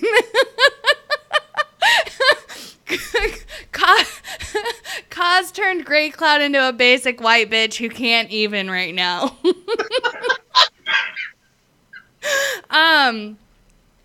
Oh, okay, another question. Do you guys wait, what? Do they use R or nitrox? Oh, we use air. Air. There we go. Air. We can train someone to use nitrox after they've already been certified. And we do use nitrox like when we go to Honduras and stuff like that a lot. But for the open water and all of our classes, we're on air. Oh, okay. Justin says the Air Force uses pool noodles, the ones with squirt animal faces. I'm trying to come up with a comeback. It's really hard keeping Air Force guys because we have to stop like every hour because they need to go to a safe place and they need to stop for a minute and then we got to bring them back in the pool. It's a whole process.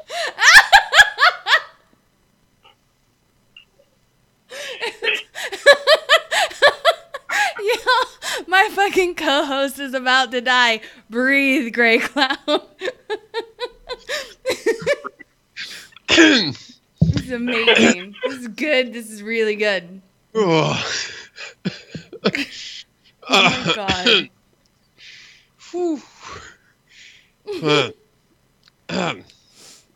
The funny thing is, I'm watching you guys live as we're talking, and I saw Gray Cloud almost fall out of his chair. and I think he may have had some of that drink coming out of his nose. It was close. Really. It was almost.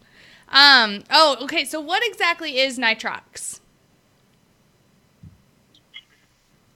It's a mix of air and nitrogen, or oxygen, I'm sorry. So what they do is they bump up the oxygen level, lowers the nitrogen level.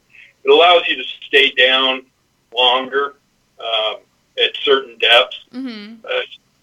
It doesn't give you more air to breathe, so you can only stay down as long as your tank is full. But theoretically, you can stay down for longer. Does it, is that to help almost like reduce risk of getting the bends on the way back up? No, it doesn't really. It really, the benefits are it lengthens your bottom time and it shortens your time in between dives. Oh, okay. So we're restricted. Our bottom times are restricted by nitrogen loading in your body. And it's kind of complicated, but that's the physics of it. By using enriched air or oxygen enriched air, there's more oxygen in the tank, so you have less nitrogen load, therefore it allows you to stay underwater. Okay. That brings up another question. So have you guys ever had someone come back up to the surface too quickly and therefore get the bends? Never. Okay. Oh, that's good. That's a good record. Yeah. Well, when we're training, especially with open water, you're pretty hands-on. So we're really their first 4 dives until they become certified. We're a pretty close, tight-knit group, and we got a handle on where everybody is at and what they're doing. Yeah. Do you guys want? I can't really fully explain what the bends are. I don't know if you guys want to do that for those listening who don't know and don't fully understand that, like, getting the bends, like, that's a severe medical emergency. Yeah, without getting too complicated into it, when you're underwater, you're under pressure, and as you're inhaling and exhaling, oxygen is going through your body just like it does on the surface. Under pressure, it reduces, the air density becomes greater, which means that an air bubble on the surface underwater now is smaller. So as that's traveling through your bloodstream, if you come up too fast, that air bubble expands, and literally there's a blockage. So that blockage could then block that blood flow getting to a certain part of your body, and then in the bone area, whatever, it could cause bends. And people get it in mining, in the coal mines. If they come up too fast from a coal mine, the same thing happens. Kind of like opening a soda bottle. Right, shake a soda bottle and don't try to open it up, and that you'll see the gas is trying to escape. That's the same thing. Okay, yeah. My mom used to work in a hyperbaric chamber unit, and she would get divers all the time who would just surface way too quickly. We're kind of using diving as kind of a natural hyperbaric chamber. That's some of the benefits for the injuries. Mm-hmm. I mean, we have divers all the time that have chronic pain, and they go on a dive down to 50 feet or 60 feet and come back up, and it's relieved the pain, and sometimes for days at a time after. So it's real similar. What we're doing is real similar to hyperbaric medicine. That's awesome. Yep, and there it is in Facebook Live. It's, with this knowledge that you guys are putting out, one of our followers said that's why it's very important to have good teachers when it comes to diving. And it sounds like you guys know what you're doing, and this program that you guys have started and are going forward with sounds awesome. And as much as I don't like the water, I'm a mountain guy. I think I said that earlier. I would be tempted to at least give it a whirl. So much fun in the future. Well, and a lot of times, honestly, we got so many people that love what we're doing, divers that love what we're doing, that kind of hang around. There's times that we'll have almost a ratio of 1-to-1 pros to a veteran diver. So there's always a lot of eyes in the water, and we're pretty fortunate that way that we're not like a regular commercial shop where it's an 8-to-1 ratio. So yeah. So there's just we're very blessed in that arena anyway. So there's a lot of support. We'll watch out for you and take care of you when you go diving with us. That's awesome, and that's what I want to hear because sharks. Oh my god! You already said it's not common. I know, but still, sharks. Gray Cloud, if you come out, I'll even bring my pool noodles with me. Oh! There you go, pool and noodles. I'm sold. Floaties. So, I guess my only other question is, you guys, I know you teach these classes and whatnot. If somebody like myself, I've never done anything like this. Is there anything basic that you would recommend to our listeners to go? I obviously go to your webpage and start getting some of the basics. But if they want to just start learning some of the knowledge and whatnot, what would you guys recommend? Well, it's hard to tell somebody, what they're going to experience. When we train somebody, we will put them into the pool for about 8 hours so that they get comfortable with the gear. We use a swimming pool as a simulator, if you will. Get somebody in the water, get them comfortable. They get comfortable when the instructor, instructional staff, and the diver is comfortable. That's when we take them to the ocean. So, there's a lot of stuff on the internet. I would just search scuba diving. There's a lot of stuff out there that you could check. You could check out. Check your local dive shops. If you're in Denver, A1 Scuba. If you're out in the Phoenix area, Phoenix Scuba, or if you're locally here in Southern California, reach out to us. And to be quite honest, once they start the program, we give them this e-learning, it's called, and it really walks you through step by step. And there's a combination of video and some reading and some audio. So by the end of the course, they really don't have many questions, and all the questions they've had are answered through the course. It's really user friendly. And for people not in our area, I mean, to go out and experience scuba diving, diving is I mean, we're finding it's just so great for everyone, the veterans that are experiencing all these different issues. Go out and find your local dive shop and do a Discover Scuba. Most of them offer that, and at least try it out. And if you like it, reach out to us, and we will try and get you in a program.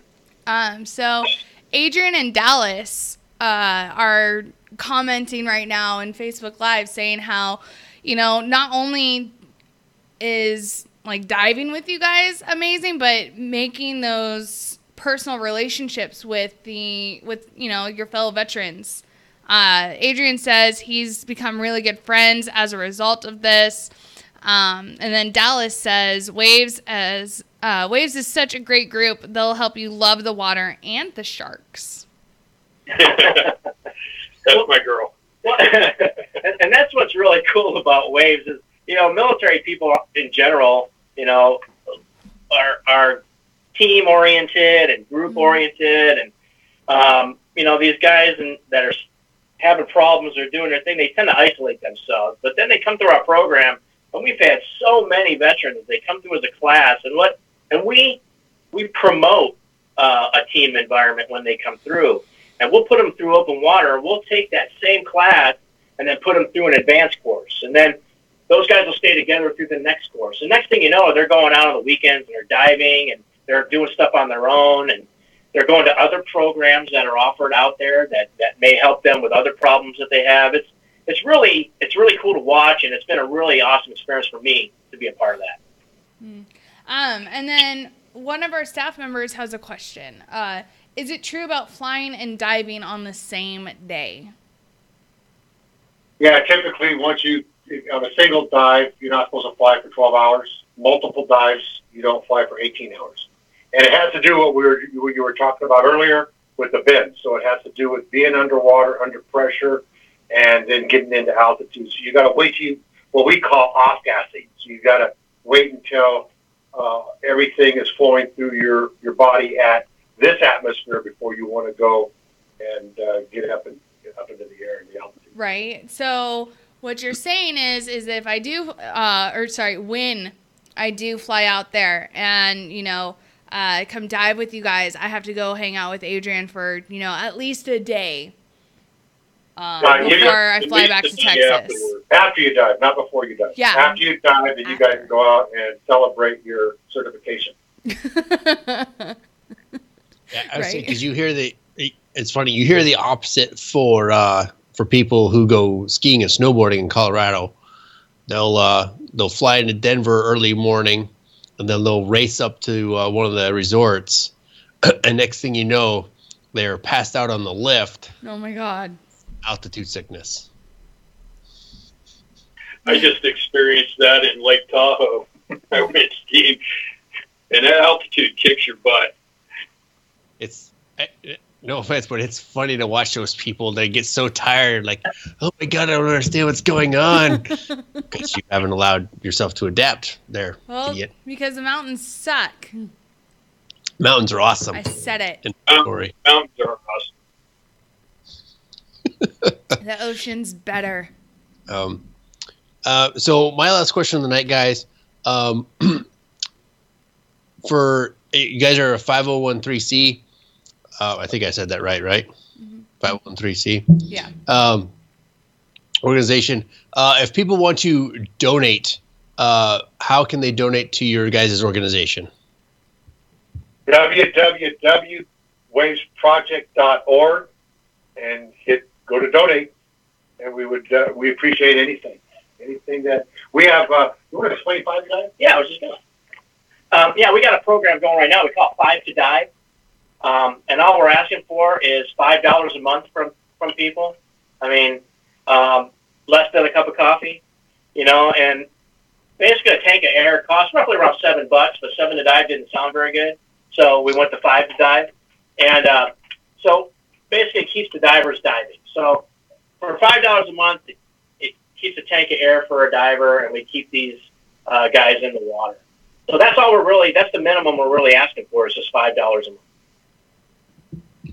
Which is like Very completely doable. Yeah. It's $60 a month, guy, or $60 for the year, guys. If you wanted to do the whole year. Right. You pay more for that in a week for coffee. Especially you, Your Gray Cloud. Cable bill's more than that a month. And it's real easy. You go to the website, you hit the donate button, and then there's a button that says $5 to dive, and you just hit it. And then it'll take you to a screen, and it's self-explanatory. You just fill out the information. Oh, yeah, that's really awesome. The monthly donation and whatnot. You also have a thing, guys. Nation, if you don't want to do the monthly subscription, I see they have a one-time as well, which is really awesome.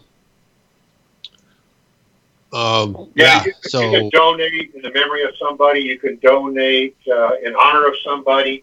That's a lot of people do that kind of stuff. So if they have a son or daughter that was a veteran, and they want to donate in their name in the honor of them serving their country, then they can do that. That's awesome. Okay, so I have one last related question, kind of just to diving in. I want to know your guys' experience. Have any of you ever been caught up in a riptide? I have. I don't know. Out here, they're not that bad. It's kind of like being in a little river that's trying to take you out. And as scuba divers, you can typically just drop down and through it. We teach people to swim across it like you'd swim across a river, and eventually you get out of it. In our area, we don't get a lot, do we? We don't. We'll battle a strong current more than we would battle a riptide. So, and in diving, we always teach you start your dive into the current so that it's easy to get back. So you're not worrying about getting back against the current. So you start your dive into a current, and you just turn around, and the current brings you back home. So it's just one of those things that you learn in your course. All right. Well, the only reason I ask is because, growing up, a family friend, they were into scuba, and they went down to Catalina to scuba, and apparently the wife, got sucked into a riptide and, took her out, a mile and a half before she was able to get out of it. It was like, shit. Well, we give you a big orange tube that you can blow up so people can find you if that happens. Oh, that's good. Awesome. That's good. Are they arm floaties? Give me a whistle, too. That's good. Oh, my God. Well, it was such a good time. Thank you guys so much for coming on and talking to us about your amazing organization. We want to thank you guys for having us on. And, of course. It's been a great time, and we had a good time talking to you and getting the word out. And we'll see you soon when you come out here to dive with us. Todd, your wife said something. Uh-oh. These guys are so amazing. Todd is my husband. It isn't only do the vets and their families that benefit from the program, but the guys and gals that volunteer their time to help out our veterans is very rewarding and life-changing. Absolutely. So I think she hit the nail on the head with that one. Yeah. But, that's why we do it. But yeah, no, I'm definitely gonna be checking you guys out. Adrian said that I have to do it now. I have to come out. No, it'll be like a mini reunion. He and I were stationed together. And so, the last time I was out in California, he was working and I wasn't able to stop by his house. So yeah, I'm going to have to come out there and hang out with him and see his family again. And come see you guys and go out for a dive. Cool. There you go. So can't wait. Yeah, no, I'm excited. I'll start saving. But yeah, again, thank you guys so much for coming on tonight. I really enjoyed having you. Love being here. Thank you very much. Of course. All right, you guys, stay tuned, and we'll be back for the third and final hour of Tied Up Tuesday.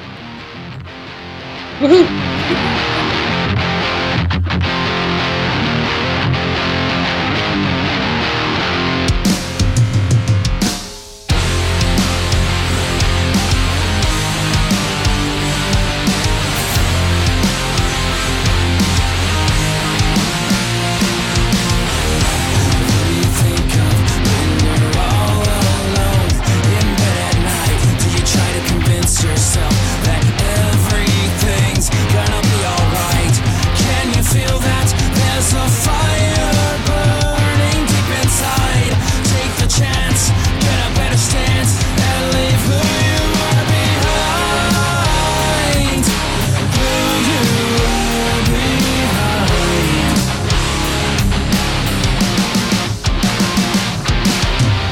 Just follow your own light and find your place in the sun.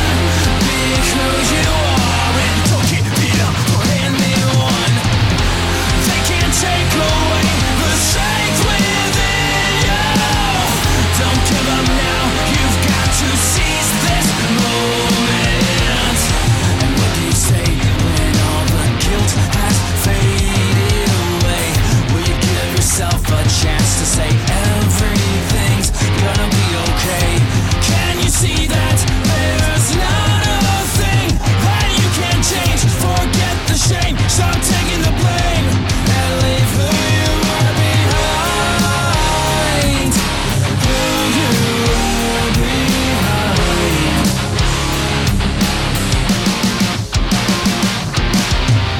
Just follow your own light and find your place in the sun. Be who you are and don't get beat up or anyone. They can't take away the strength within you. Don't give up now, you've got to seize this moment. You've got to seize this moment. Find the strength within yourself. You've got to seize this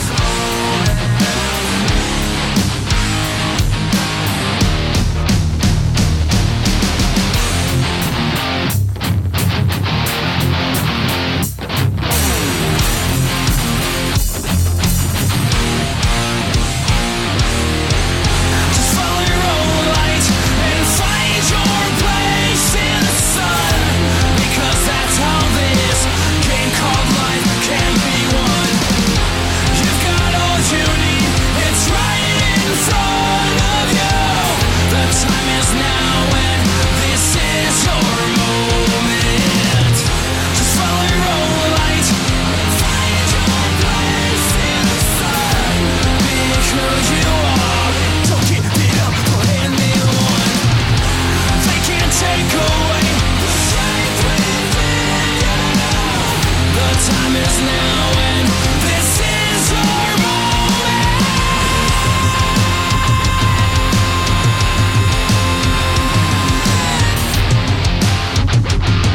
To find your place in the sun.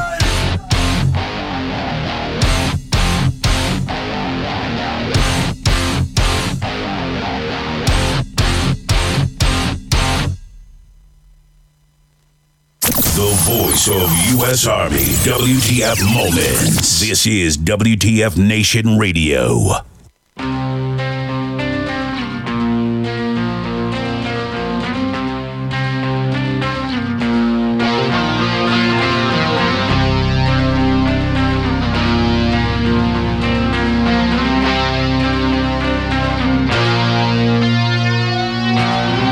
I wake up early, about 1:30 noon. Gotta get it together, I gotta stay in tune. Seems time's against me, but I hate to rush. Gotta keep it between the lines until I hit the dust.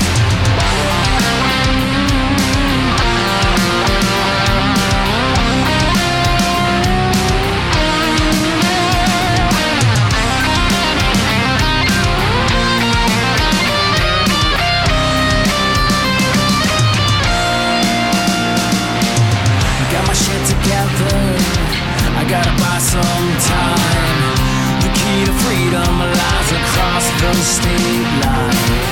It's a daily ritual, this game I play. In the life of a shadow man with a debt to pay. Hit the gravel with my hand on the radio. Here I am again, driving on the road to nowhere.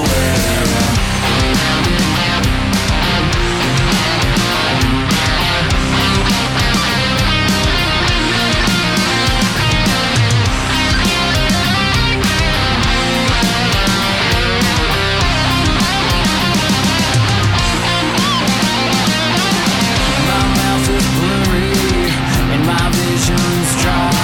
I'm looking at the world through empty bloodshot eyes. It's a daily ritual, this game I play. In the life of a shadow man with a debt to pay. Hit the gravel with my hand on the radio. Here I am again, driving on the road to nowhere. Just like this life that I lead, it might not take me anywhere. But I was born to travel along this lonely road to nowhere.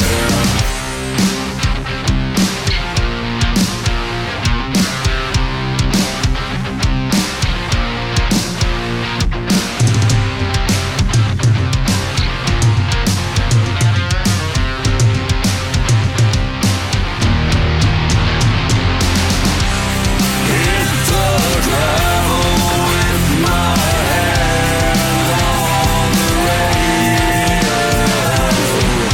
Here I am again,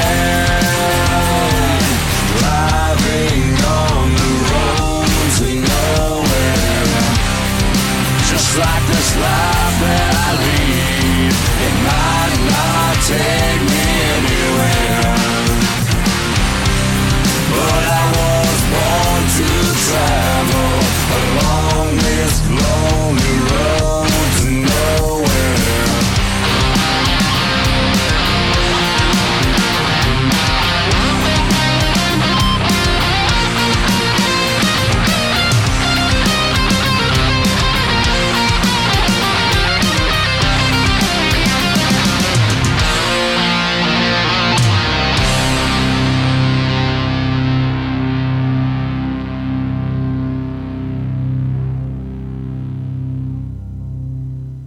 Is everybody?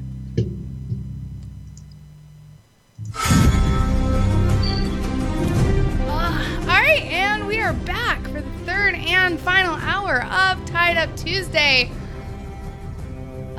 Oh, you flipped your hat around. Oh, I did. Shit, let me fix that. Fuck. There we go. I was like, who is that imposter? Wow. So I'm seeing it in the video, and it looks it looks really awkward when it's frontwards. Dude, oh my gosh. So our guest, so Spanky and I were talking, and she and I were both agreeing that, you know, she and I want to get back into scuba diving, and how our love for this and like being in the water started when we were younger, and like just with snorkeling and having just this almost like a driving need to get closer to everything, you know? Because like snorkeling, you can really only go so deep, right? You can't only as far as your lungs can take you. I'm not a free diver by any means. Like, I'm sure if I practiced it a lot, I could get there, but I'm not there yet. So, you know, there's that. Yep. So yeah, so I think Spanky and I might look into like, you know, some places here in good old Tejas. Texas. Texas. Texas. Mm-hmm. Yeah. And stuff. Come, you know you want to come down here, we can round up some illegals. It'll be good. Can I use my cattle prod?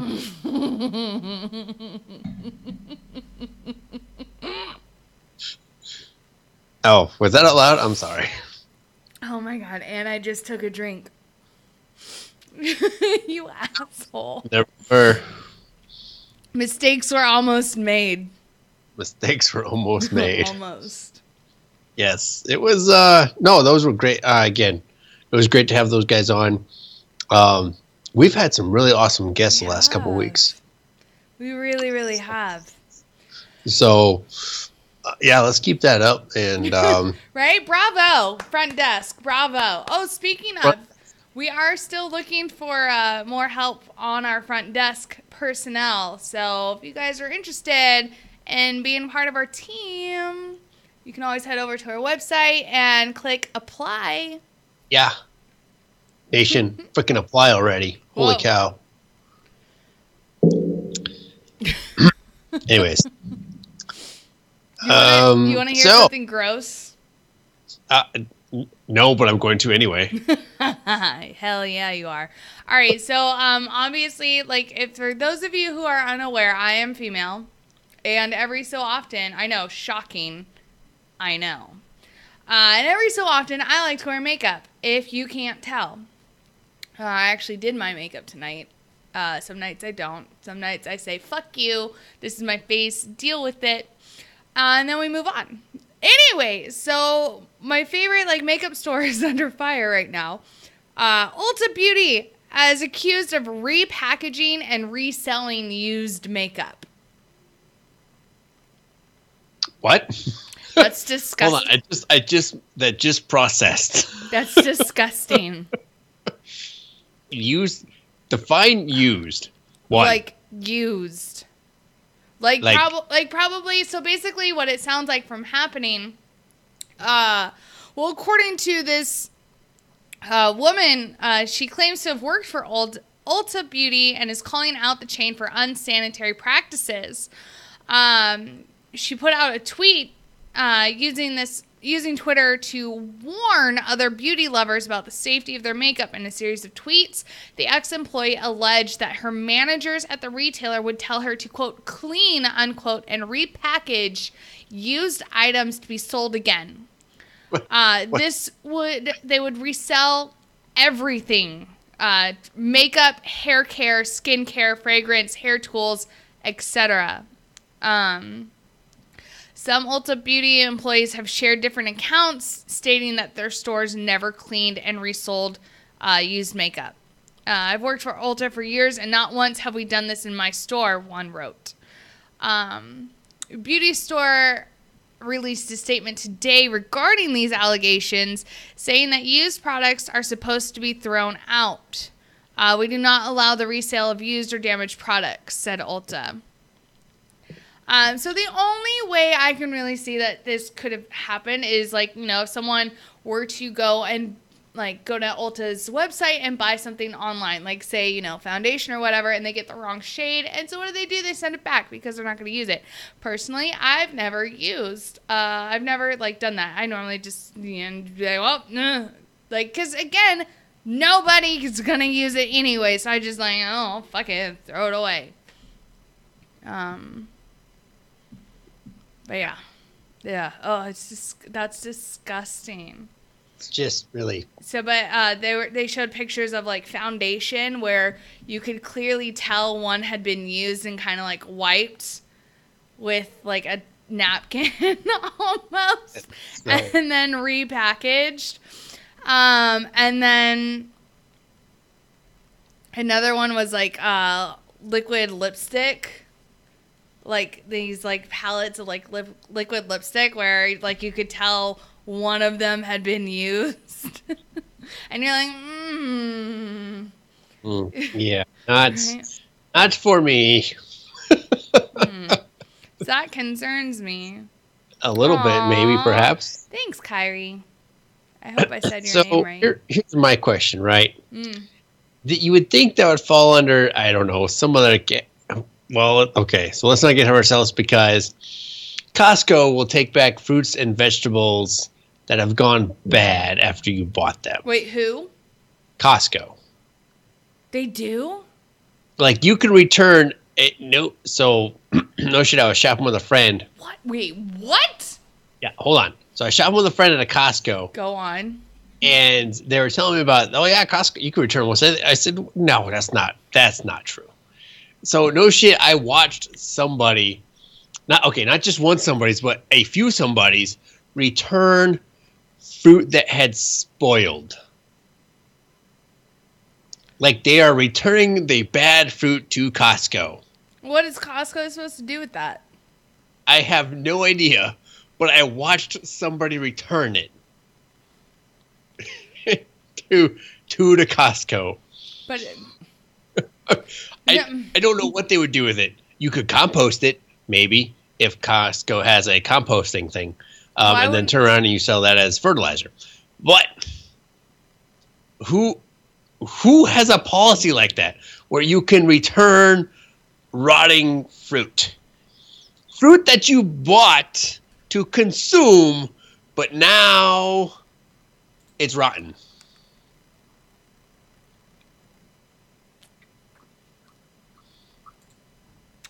Again, yeah. So returning a makeup product, something that goes on your face and touches your skin. Your face.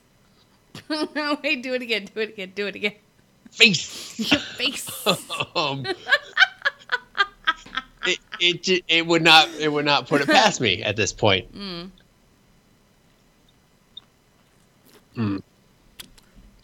No.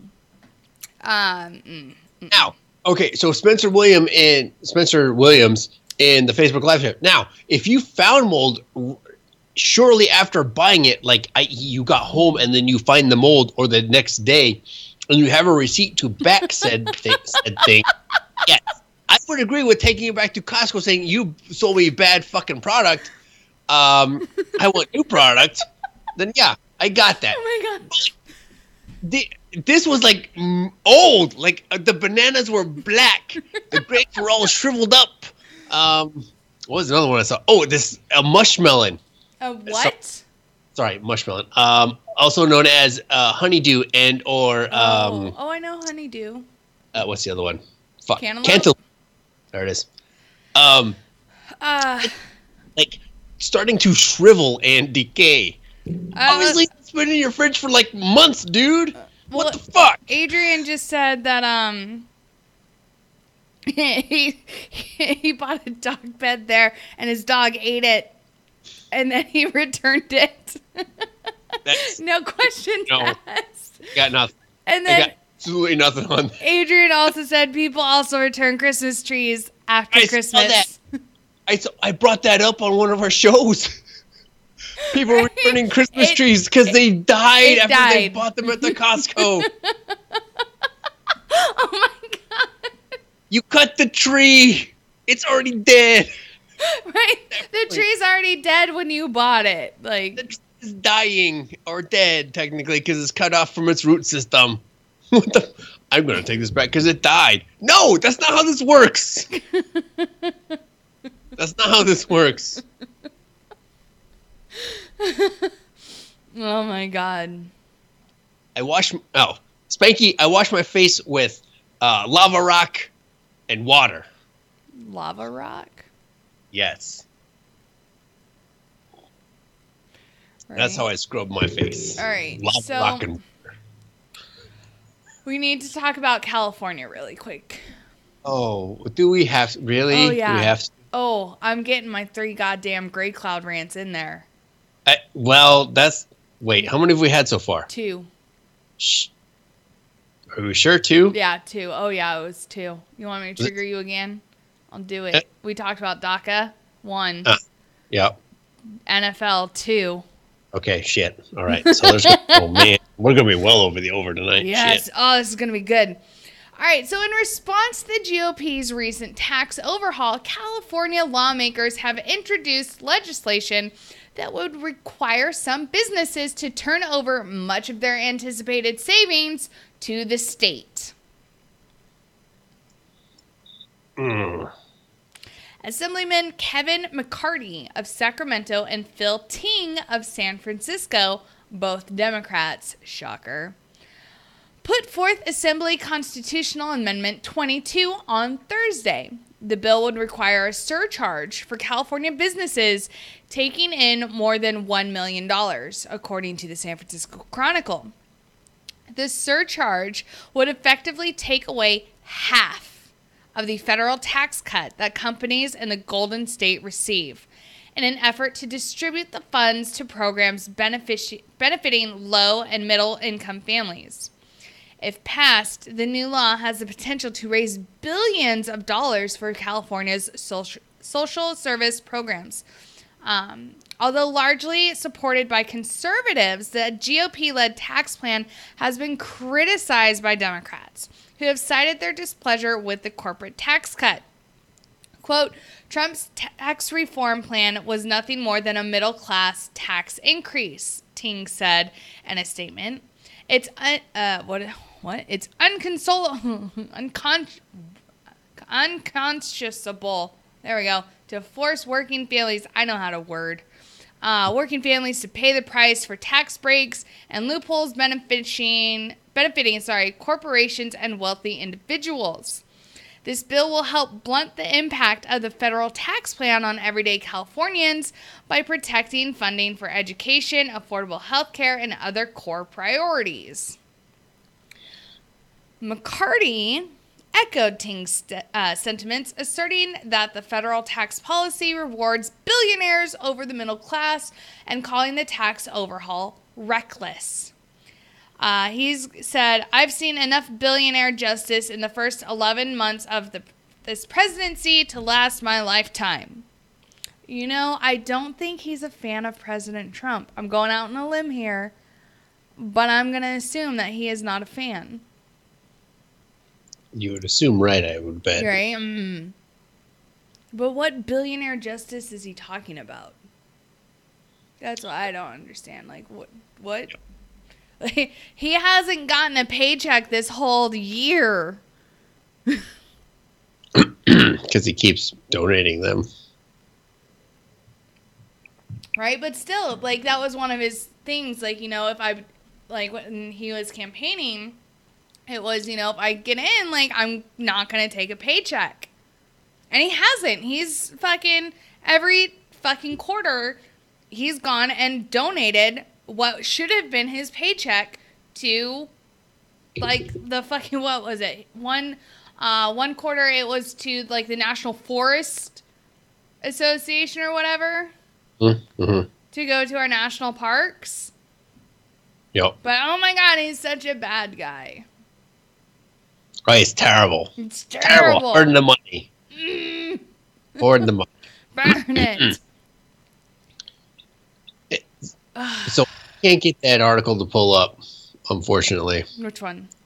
The one you're just talking about. I can't. It won't populate for me. That's probably a good thing. Right. That could be a good thing. But here's my thing about it. Yes. Right? Yes. So do it. Yes. Take this monies that it's already been earned and paid and divert it to programs that are probably not needed in the first place. Right? Is that how I understand this article?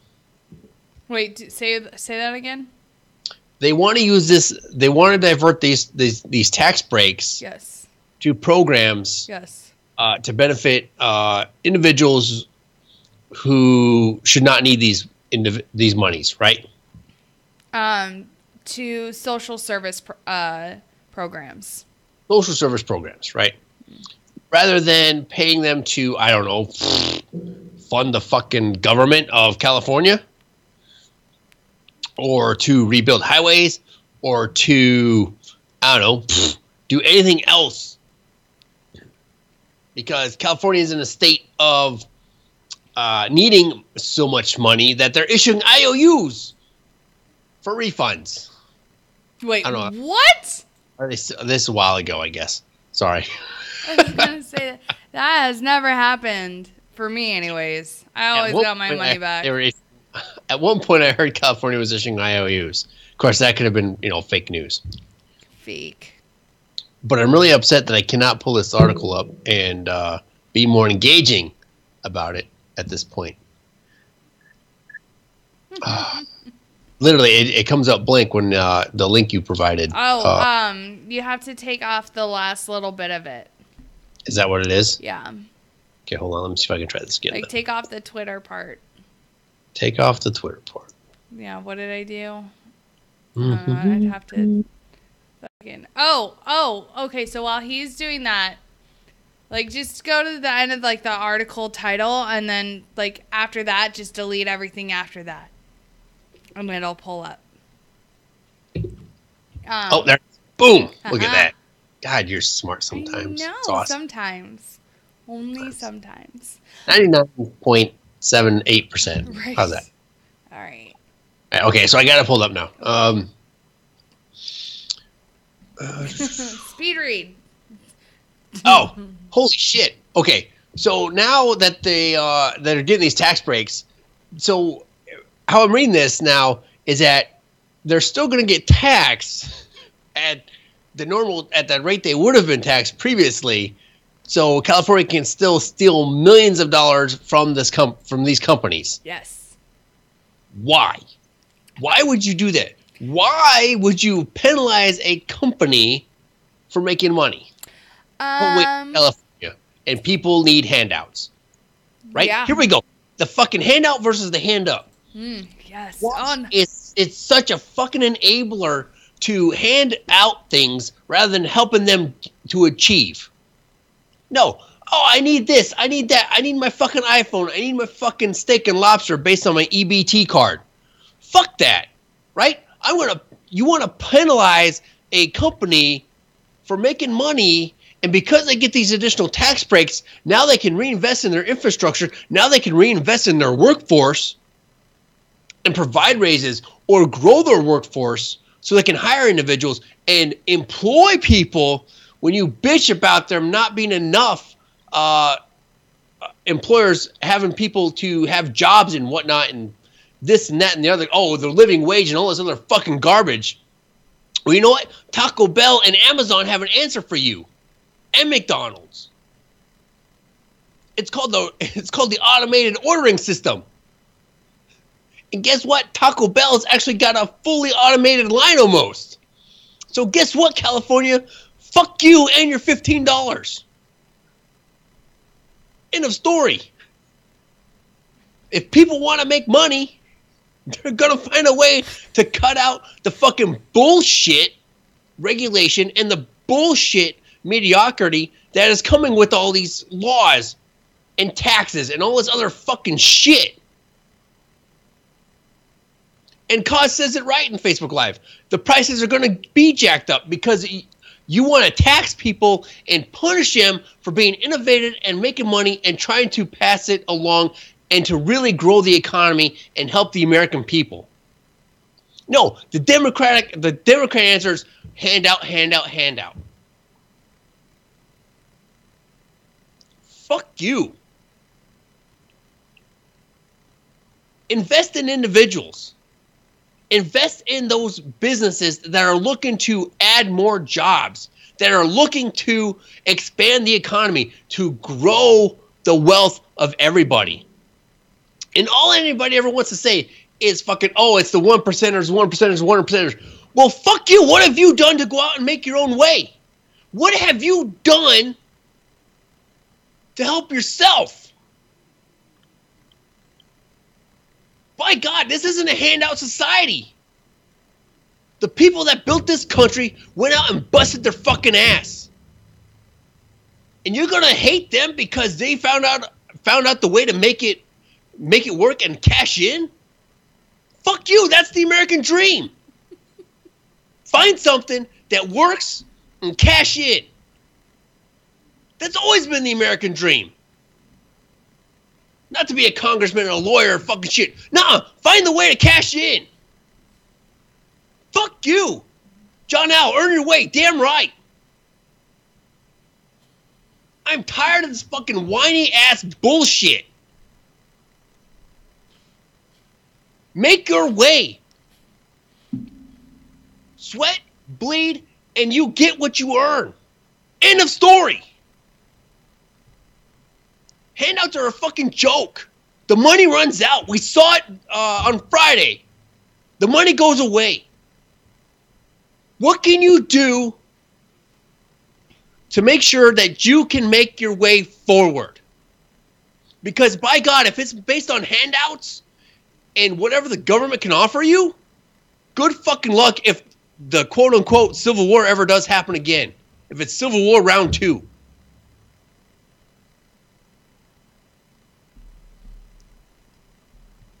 End of rant, I think. I did it! I got 3! I'm gonna get to 4 though. There's the 4th one coming. There's I a already know 4th this. one coming. Oh my God. I even put in our off chat. I was like, I love triggering Gray Cloud. It's so easy. It gets so easy sometimes. I'm just, poke. I know it sets you off. This is good. This is amazing.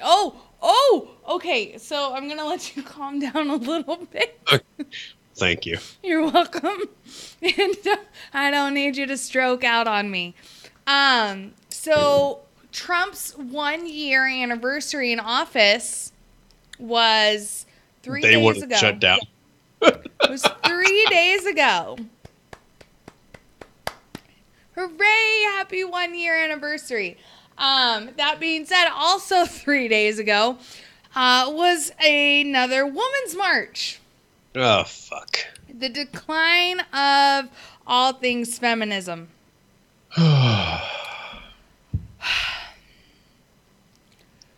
I can honestly say I have enjoyed some of these interviews done by conservative outlets. I think they're hilarious. Like the one dude from what was it? Fucking InfoWars. Oh, I saw one of them. I don't know which one I saw. What? Why are you out here marching? We don't know. Because we don't agree with whatever. Right? What? But he never said that. No. No, the guy from InfoWars, right? He wore one of those posterized shirts, like that style that like got really big with Obama when he was like, hope or whatever. Right. But instead it was Bill Clinton and it said rape underneath. Because let's all remember Bill Clinton's raped people. Mm-hmm.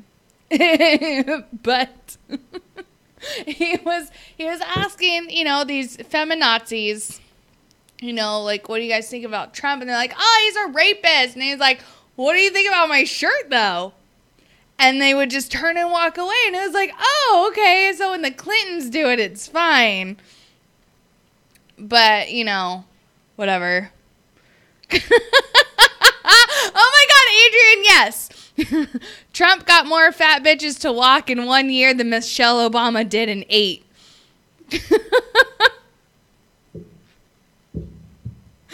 It's so true, though. I saw that, but there's a funnier haha, and so the dummies are on both sides, okay? Go on. And I saw a meme out there, and I swear to God, it has that same phrase where it says, "Oh, Trump's done more in 1 year than Obama did in 8," and it's a side-by-side picture of Trump doing, at a speaking or whatever, and then it's a picture of an African-American guy on the golf course, leaning on a golf club, and that's supposedly Obama. Well, if you actually look at the photo, oh my God, yes. Wait, I'm blurry. I saw that. Who was it? I think it was Mud Puppy put it into our team room chat. Yeah. And I was like, what? Like, one, just the grammar used on this fucking meme was horrendous. But then he was like, look closer. And I was like, It was like, that's definitely Obama. Or no, Tiger Woods. Like, not Obama at all. And then I was like, oh, shit, this is super racist. Like, just bad grammar and then racist. Thinking that, all black people look the same. Rude. Yeah. And it blew my mind that look, if you're gonna try to pull some bullshit or whatever, if you want to throw some shade at the other side, fucking make sure you've got it locked tight before you throw that shade. Okay? Because holy fuck. There's a big difference between Tiger Woods and Obama. Let's be real here. For crying out loud. It doesn't matter how far away the photo is or whatever it is you're trying to say that on your meme or whatever. For fuck's sake, at least get the photo right. Oh my God. At least. That was fucking terrible. But yeah. So just watching the videos from all these women's marches. One, the signs are hilarious. Like, they're just fucking great. Like, this one dude interviewed these chicks, and they all had very bright colored hair. And I was like, oh, I like your hair, right? I wish I could, if I were not doing what I'm doing with my hair right now, I'd probably be doing, like, what you're doing with yours. But her sign was very, what's the right word? Violent? In that you talking one kill them both? Yeah. What's your sign say? Kill Donald Trump, kill Mike Pence, and then time for the guillotine, bitches. And I was like, yeah. Goodness, like, the fuck is wrong with you? And she looked like a child. Like, I was just wanting to be like, what's wrong with you, child? Like, really? And then she was asked, well, what kind of government style do you want? And she's like, a communist utopia. That doesn't exist. Right? And then she was like, I know that's hard to, accomplish. It's impossible. Like, it's literally impossible. Like, it's never going to happen, never has happened. Communism has killed more people in the world than really almost anything else combined. That's true. I mean, look, so if you really want to think about, here you go, nation, put this in perspective. During the campaign on the Eastern Front, when the Russians would be coming at the Germans, that they didn't have enough weapons, right, to outfit everybody with a weapon. So they literally put out, and you can find this in, again, it's in a lot of movies, but it's pretty historically accurate, that you just pick up the weapon of the guy who dies next to you, and then you can continue to go forward. Mm-hmm. And to ensure that you continue going forward, the Russians, there was a select group of Russians who got to stay behind and man 30 caliber machine guns in case you started turning and running backwards, like i.e. to the safety of your own lines. So you had bullets not only coming from the front, but if you turn around, you had bullets coming from the back. Well, technically, it'd be the front because you are heading towards them. So it did not matter how you decided to, which way you decided to run. You were facing bullets. Right. This is the epitome of communism. You will run into death. Either way you turn. Like it or not. Mm-hmm. So for them to describe that as communist utopia, good luck. Right. That's all I've got to say. And if you really, really like that philosophy, I have lakefront property for you in Arizona? Nebraska. No, it's Arizona. Arizona. It's ocean. Well, you just fucked up a George Strait song, and I don't know if you and I can be friends anymore because of this. Why is that? It's oceanfront property in Arizona. No, that's a myth. No, that's the song that you just tried to quote, and you fucked it up. And I wasn't trying to quote a song, so there. Fucked it up. I wasn't trying to quote a song, so there. So I win. Do you, though? Yes. But no, it was great. A lot of these, just the fucking absurdity of these marches and asking, like, literally asking these women, like, what are you marching for? And none of them can really give you a straight answer or just an answer in general. They start talking about, like, oh, he doesn't like women. And then you point out the fact that he has more women in his cabinet than really anybody. Or how he has more women as senior advisors or, like, in more top-level jobs in the White House than Obama did. And how really, like, the first year of his presidency was really all about empowering women. And yet nobody wants to fucking talk about that. Because apparently, you know, because Trump said, oh, grab him by the pussy. Yeah, there's that too. But and here's the other thing. But then, you know, let's face it, ladies. We say the exact same shit about dudes. Like, let's not pretend like we're these fucking innocent creatures here. We're just as, if not more vulgar than men. We are. You can't fucking deny that. We're like, honestly, we can be kind of disgusting at times. But yet that's okay. Right? And I know I've brought this up with double standards. I think guys and whatnot. You know, for guys to, and I on my real book and stuff, I see guys, oh, I would never talk like that. Bullshit, motherfucker. I remember you in high school. I remember you growing up, and you did talk like that. So don't tell me that this is, oh, no, that's not, nobody talks like that. Real men don't talk. Bullshit, motherfucker. I heard you in high school. I heard you talk just like that. So don't bring this fucking bullshit saying, oh, I remember that, you know, that's wrong. Nobody talks like that in a locker room, blah, blah, blah, blah. Or it's just locker room talk that's bullshit. No. Fucking wrong answer.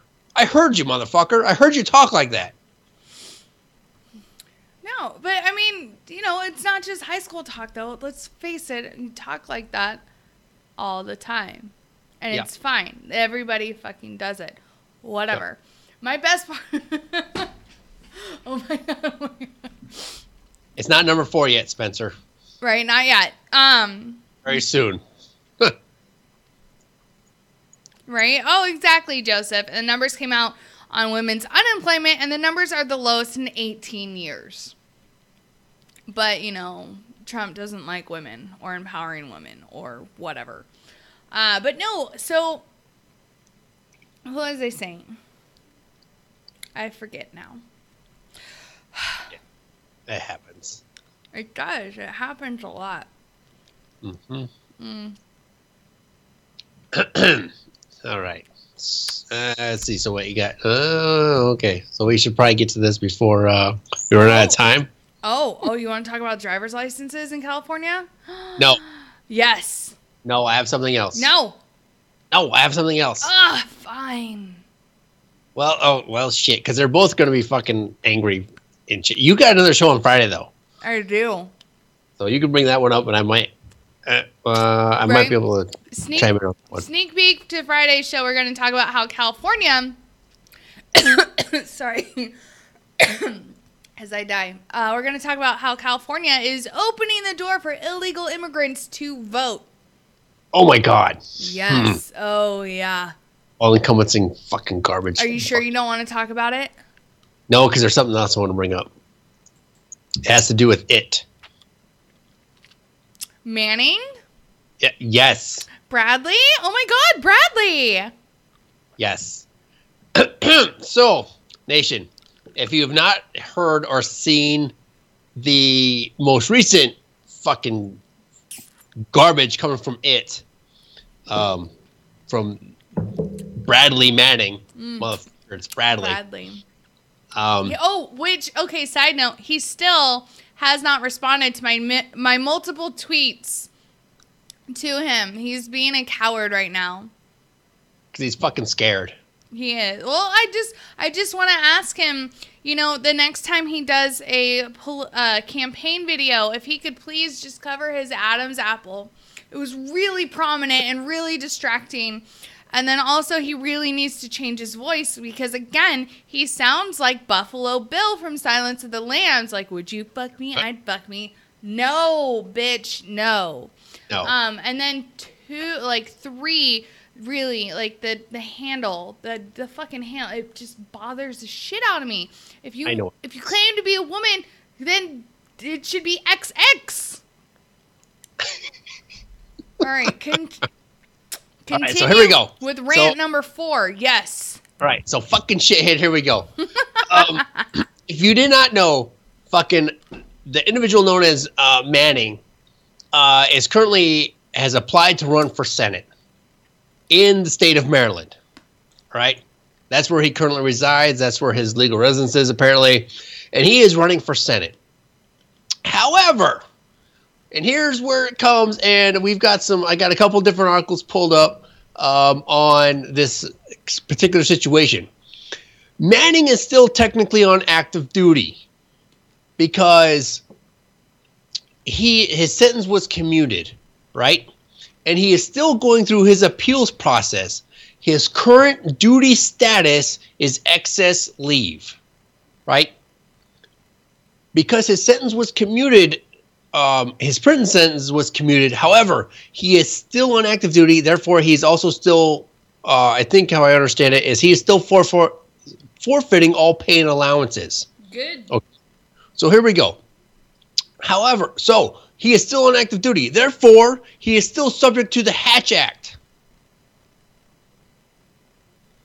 For those of you who may not understand, the Hatch Act is what keeps those of us who are in civil service and work for the government, i.e. a government civilian, a contractor that works for the government, and or an active duty service member. You cannot run for political office. It's a violation of the Hatch Act. Because in theory, you are using your affiliation with the Department of Defense or the government to help your position and help your voting base. So the article I've got, I'm going to read from is American Military News, right? The article title is It's illegal for Chelsea Manning to run for Senate, former top JAG officer says. Convicted felon, let's start with there, and former Army analyst Chelsea Manning, it fucking still drives me nuts, filed to run for a U.S. Senate seat this month, but it's a Defense Department regulation violation, and it's illegal if Manning continues to run for office in Maryland, a former top Air Force judge advocate said, also known as a JAG. Manning, 30, is a transgender former U.S. Army intelligence analyst who leaked more than 700,000 classified documents to WikiLeaks in 2010, making it the largest leak in United States history. Manning was sentenced to 35 years in prison, but her sentence was commuted by former President Barack Obama. Manning was released from prison in May. Colonel Ralph Capio, U.S. Air Force retired, a former Air Force JAG, told American Military News on Tuesday that Manning is still on active military duty status in an excess leave situation and is therefore violating a military regulation that states active duty military can't be engaged in partisan politics. If the regulation isn't waived, then Manning would be considered in violation of the Uniform Code of Military Justice. Again, that's the Hatch Act, okay?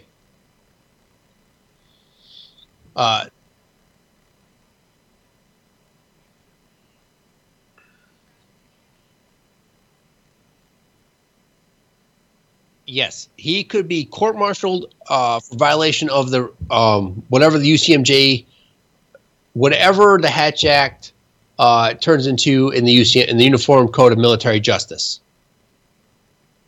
Wait. I was muted. Sorry. Awesome. So let's see here. Manning filed for, as you guys know, Manning filed to run for U.S. Senate in Maryland earlier this year, according to the Federal Election Commission. Filing stated January 11th, Manning filed to run as a Democrat. Imagine that. At this point, given Manning's active duty status and pending appeal of the convictions against her, it falls upon Mattis to ultimately make a decision and send a message as to what happens next, Capio explained. Manning could withdraw the appeal, which would mean her active duty status would change and Manning would be discharged. Okay. Again, he is still appealing. Okay, so that's why he was still on active duty. And Nation, if you don't know, when you go to the disciplinary barracks at Fort Leavenworth, Kansas, you are still on active duty. Okay?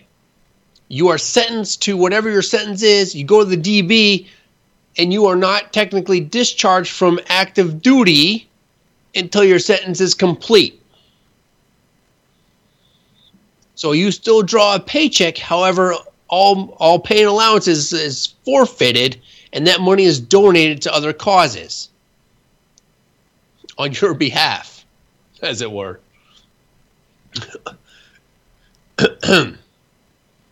You are reduced in rank. You are in the DB. So there you go.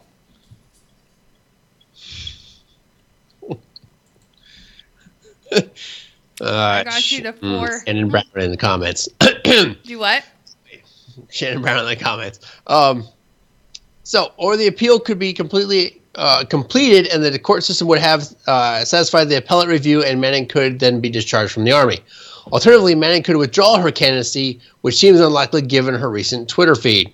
Then there's SecDef Mattis. Mattis could do a number of things. He could waive the regulation that prohibits active duty military from running for political office, which is unlikely, given the regulation is there for good reason. Capio stressed, adding that Mattis is the only person who could waive the regulation.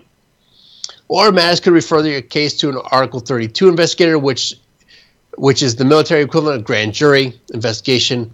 Then that would go forward and decide if they needed to go forward with anything else. I don't see Mattis waiving this regulation. I really don't. Because it would set a very bad precedent.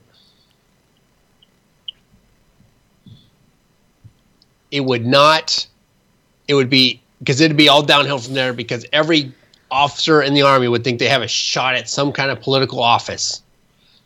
Every 06, every 07 or 08 would start thinking, oh, I'm just going to start running for office as I'm in my last 3 to 4 years of viability in the military. Wrong answer.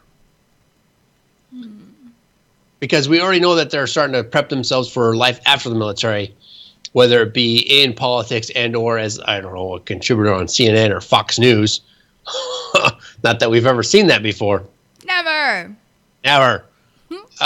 So it blows my mind that this is even an issue at the moment, right? As soon as he announced his candidacy, the DOD should have stepped in and fucking been hammered. And he should have been hammered. Sorry, excuse me. I think, though, do you think that DOD is showing restraint given the cultural climate surrounding Bradley Manning and how a lot of the liberals and, again, the transgender population, which, again, is less than 1% of the entire population, have almost rallied around Bradley? No, I think the DOD is fucking being fucking soft. Why? Because if this were any other Joe or any other officer, the hammer would have already come down. But that's what I'm asking. Do you think they're going soft on him because of what he almost represents being just in that he suffers from gender dysphoria and has started this whole transitioning into a woman thing, even though he still has a dick, I think. Ooh, do you think he ever like pushed everything up inside of him when he was little to pretend like he had a badge? Oh God.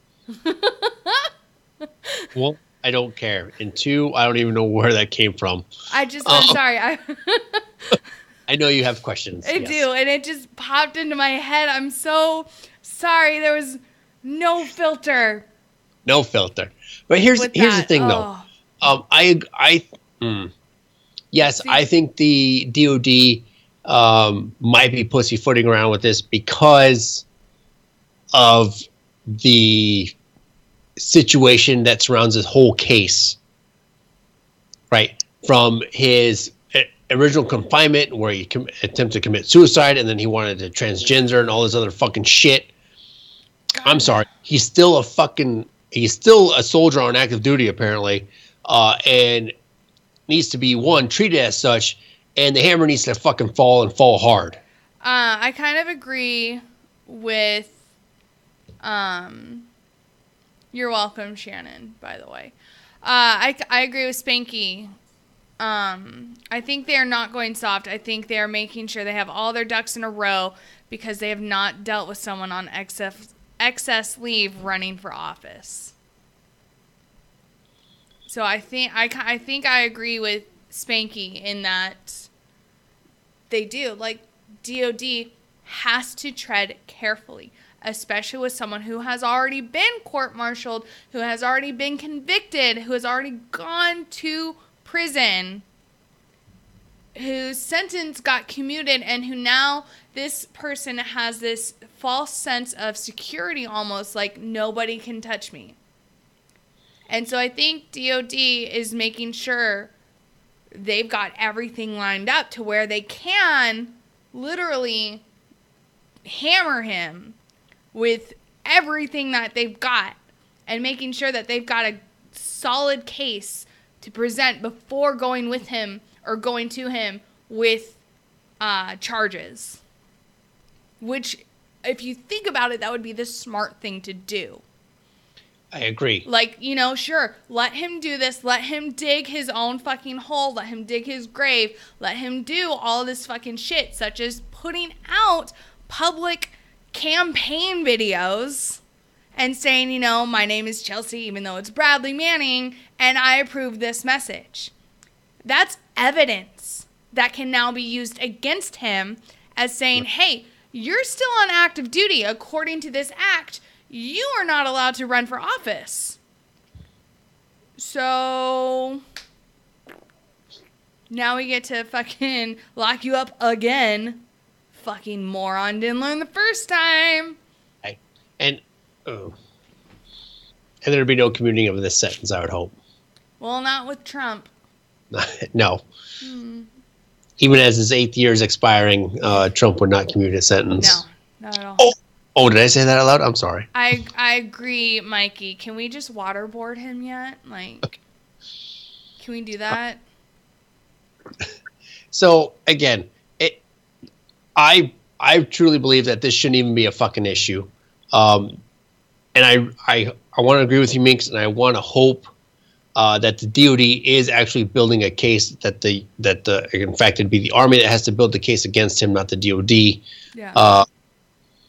To hammer him on violation of the Hatch Act. Yeah. Right? Because this is fucking bullshit. Flat out, plain and simple. And again, we talked about this a couple weeks ago. I think I talked about it with Ice on his show, that for him being able to run is just flat out blows my mind.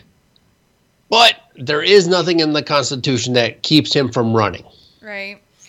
Right. And I saw it when we ran the story originally on the main page. Yeah. There's people that were citing all this other stuff, and I went off about that. Know your reg. Know what you're citing and know what you're talking about before you start talking about regulation, CFR, and whatnot know where you're drawing your information from, right? Because the shit that was being cited weren't even on his charge sheet and what he was convicted of. But people wanted to quote it like they knew what the fuck they were talking about. Well, fuck. You gotta know what you're talking about before you start throwing shit out there. Are we at number 5? I don't know. But it drove me nuts reading some of these comments on when we published a story about when he first announced that he was running, right? He wants to say all this fucking garbage. People want to say this garbage. Oh, it's in violation of this. It's in violation. Oh, he's a felon. He can't run. Show me. Fucking cite it for me in the Constitution where it says felons cannot run for any office to govern the U.S. Show me. It's like people saying, oh, let's impeach Trump. Well, there's a lot more to it than that. Most people can't even tell you what the impeachment process is. They just think impeachment and that's the end of it. It's not. Motherfucker, there's a whole process to impeaching somebody. There's a whole process. But fuck, people want to throw out all this shit. Oh, this and that and fucking violation of whatever. He's a felon. Yeah? Where in the Constitution it says a felon cannot run for office? Show me. Show me where it says and cite it via article and section. Actually fucking cite it. Don't say, oh, it's in the Constitution. Where, motherfucker? Where does it say? Show me a codified federal regulation. Show me in the United States Code. Show me in statute. Where did you find this information? Oh, no, you're just a fucking barracks lawyer who wants to pull shit out of your ass and fucking say whatever and get everybody all spun up. You're as bad as the fucking news at the moment. You fucking gotta cite your shit. Academics 101. Cite your fucking sources. And if you can't do that, shut the fuck up and sit down.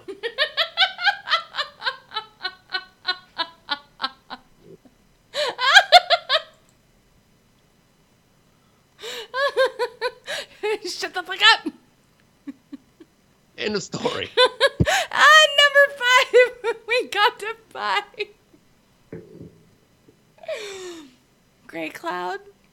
Yes. Darling, I need you to do housekeeping, please. All right, hold on. I gotta bring up. All right, Nation. As you know, we have a show every night of the week, minus Wednesdays at the moment, and that show comes from is on from 20 to 2300 Eastern Standard Time. We'll start with tonight, which is Tied Up Tuesdays with myself and my lovely co-host Minx. Hello. And we cover a lot of current issues and things that are dealing with active duty and vets. Tonight we had the Waves Project on. It was really great to have them on and what they're doing for wounded American veterans in their program. Wednesday is our Donza, and we don't do anything, and we're going forward with that. Thursdays is Sergeant's Time with Ice and guys from the main page. And that show deals directly with what is affecting the active duty community, and they cover a lot of great topics for those individuals that are still in active duty. So tune in on Thursday nights for Sergeant's Time. Friday is Friday Night Freedom with Minx and Pookie, and they cover current events, active duty and veteran issues as well. And then Saturday we have Saturday Night Savagery with Jay Reddy and Pookie as well. Again, that show is out there. I've not listened to the last couple ones, but I think I need to tune in this week as I'm driving back from class because that show gets out there. Again, Time Traveler, it gets weird. Just tune in for Time Travelers, apparently. And then we roll into Sunday with the Green Room, and that's Charlie, Jason, and Kaz. They are talking all things 420 friendly. And I know they were discussing a couple weeks ago recent regulation and recent laws that are coming forward on how marijuana legalization or decriminalization is going to start affecting the veteran community and active duty community. So tune in for 420 friendly information and how it's going to affect everybody. And then Monday is the Monday edition with Ice and Flash. Again, Ice is always focusing on veterans and active duty in that community, and that's what his show usually covers. And Ice on Monday, the Monday edition usually covers a lot of current events, and that's always a good show. And then we roll right back into Tuesday with myself and Minx on Tied Up Tuesdays. And then on Tuesdays and Thursdays from noon to 1400, we have the Jose's Taco Truck, and that is hosted by KJ. And he's all over the map with active duty, vets, and current events. So tune into him. He gets triggered, and it's always a good show to listen to. He gets triggered more than Grey Cloud. Let's not get ahead of ourselves. No, that's awesome. All right, so our next guest is this upcoming Thursday, and it's Dan Caporal. Thank you so much. I am so bad with names. And he is from Hire Our Heroes. After that, we have a guest on Friday, Youper Chick, who's an Army veteran and a photographer who will be on to talk about what she does for military women and military entrepreneurs as an e-mentor. Next Monday, the 29th. Oh my God, it's already the end of January.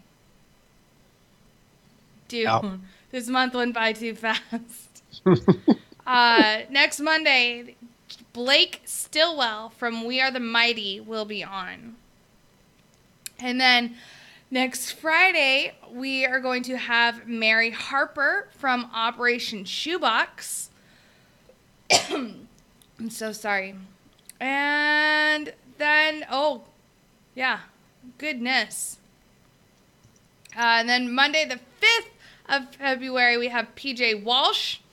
And Tuesday the 6th of February, we have Kate Mannion, right? Annie, yeah. Yeah, okay. There we go. Those are upcoming guests. Yeah. Ooh. That's our show. That's your show. Congratulations to us. We got through it. Fucking Grey Cloud and his goddamn triggers. Yes. But we totally busted the over-under. But it is time for us to get going. So we will see you back here next Tuesday. I will see you Friday. And don't forget, I'm going to be talking about how California is giving illegal immigrants pretty much the right to vote. So that's gonna be good. That's gonna not fuck up anything at all. Yeah. So yeah, see you guys later this week. Bye. Later, nation.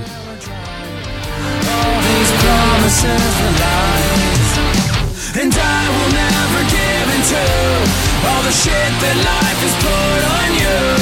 The past will stay where it will die and bring an end into this goddamn life. I've already given up on you, but never giving up on me.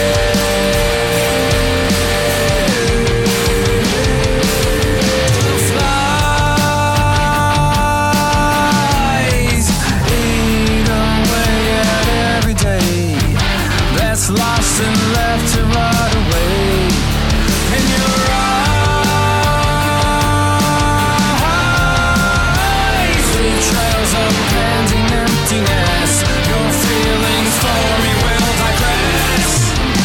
And I will never give into all the shit that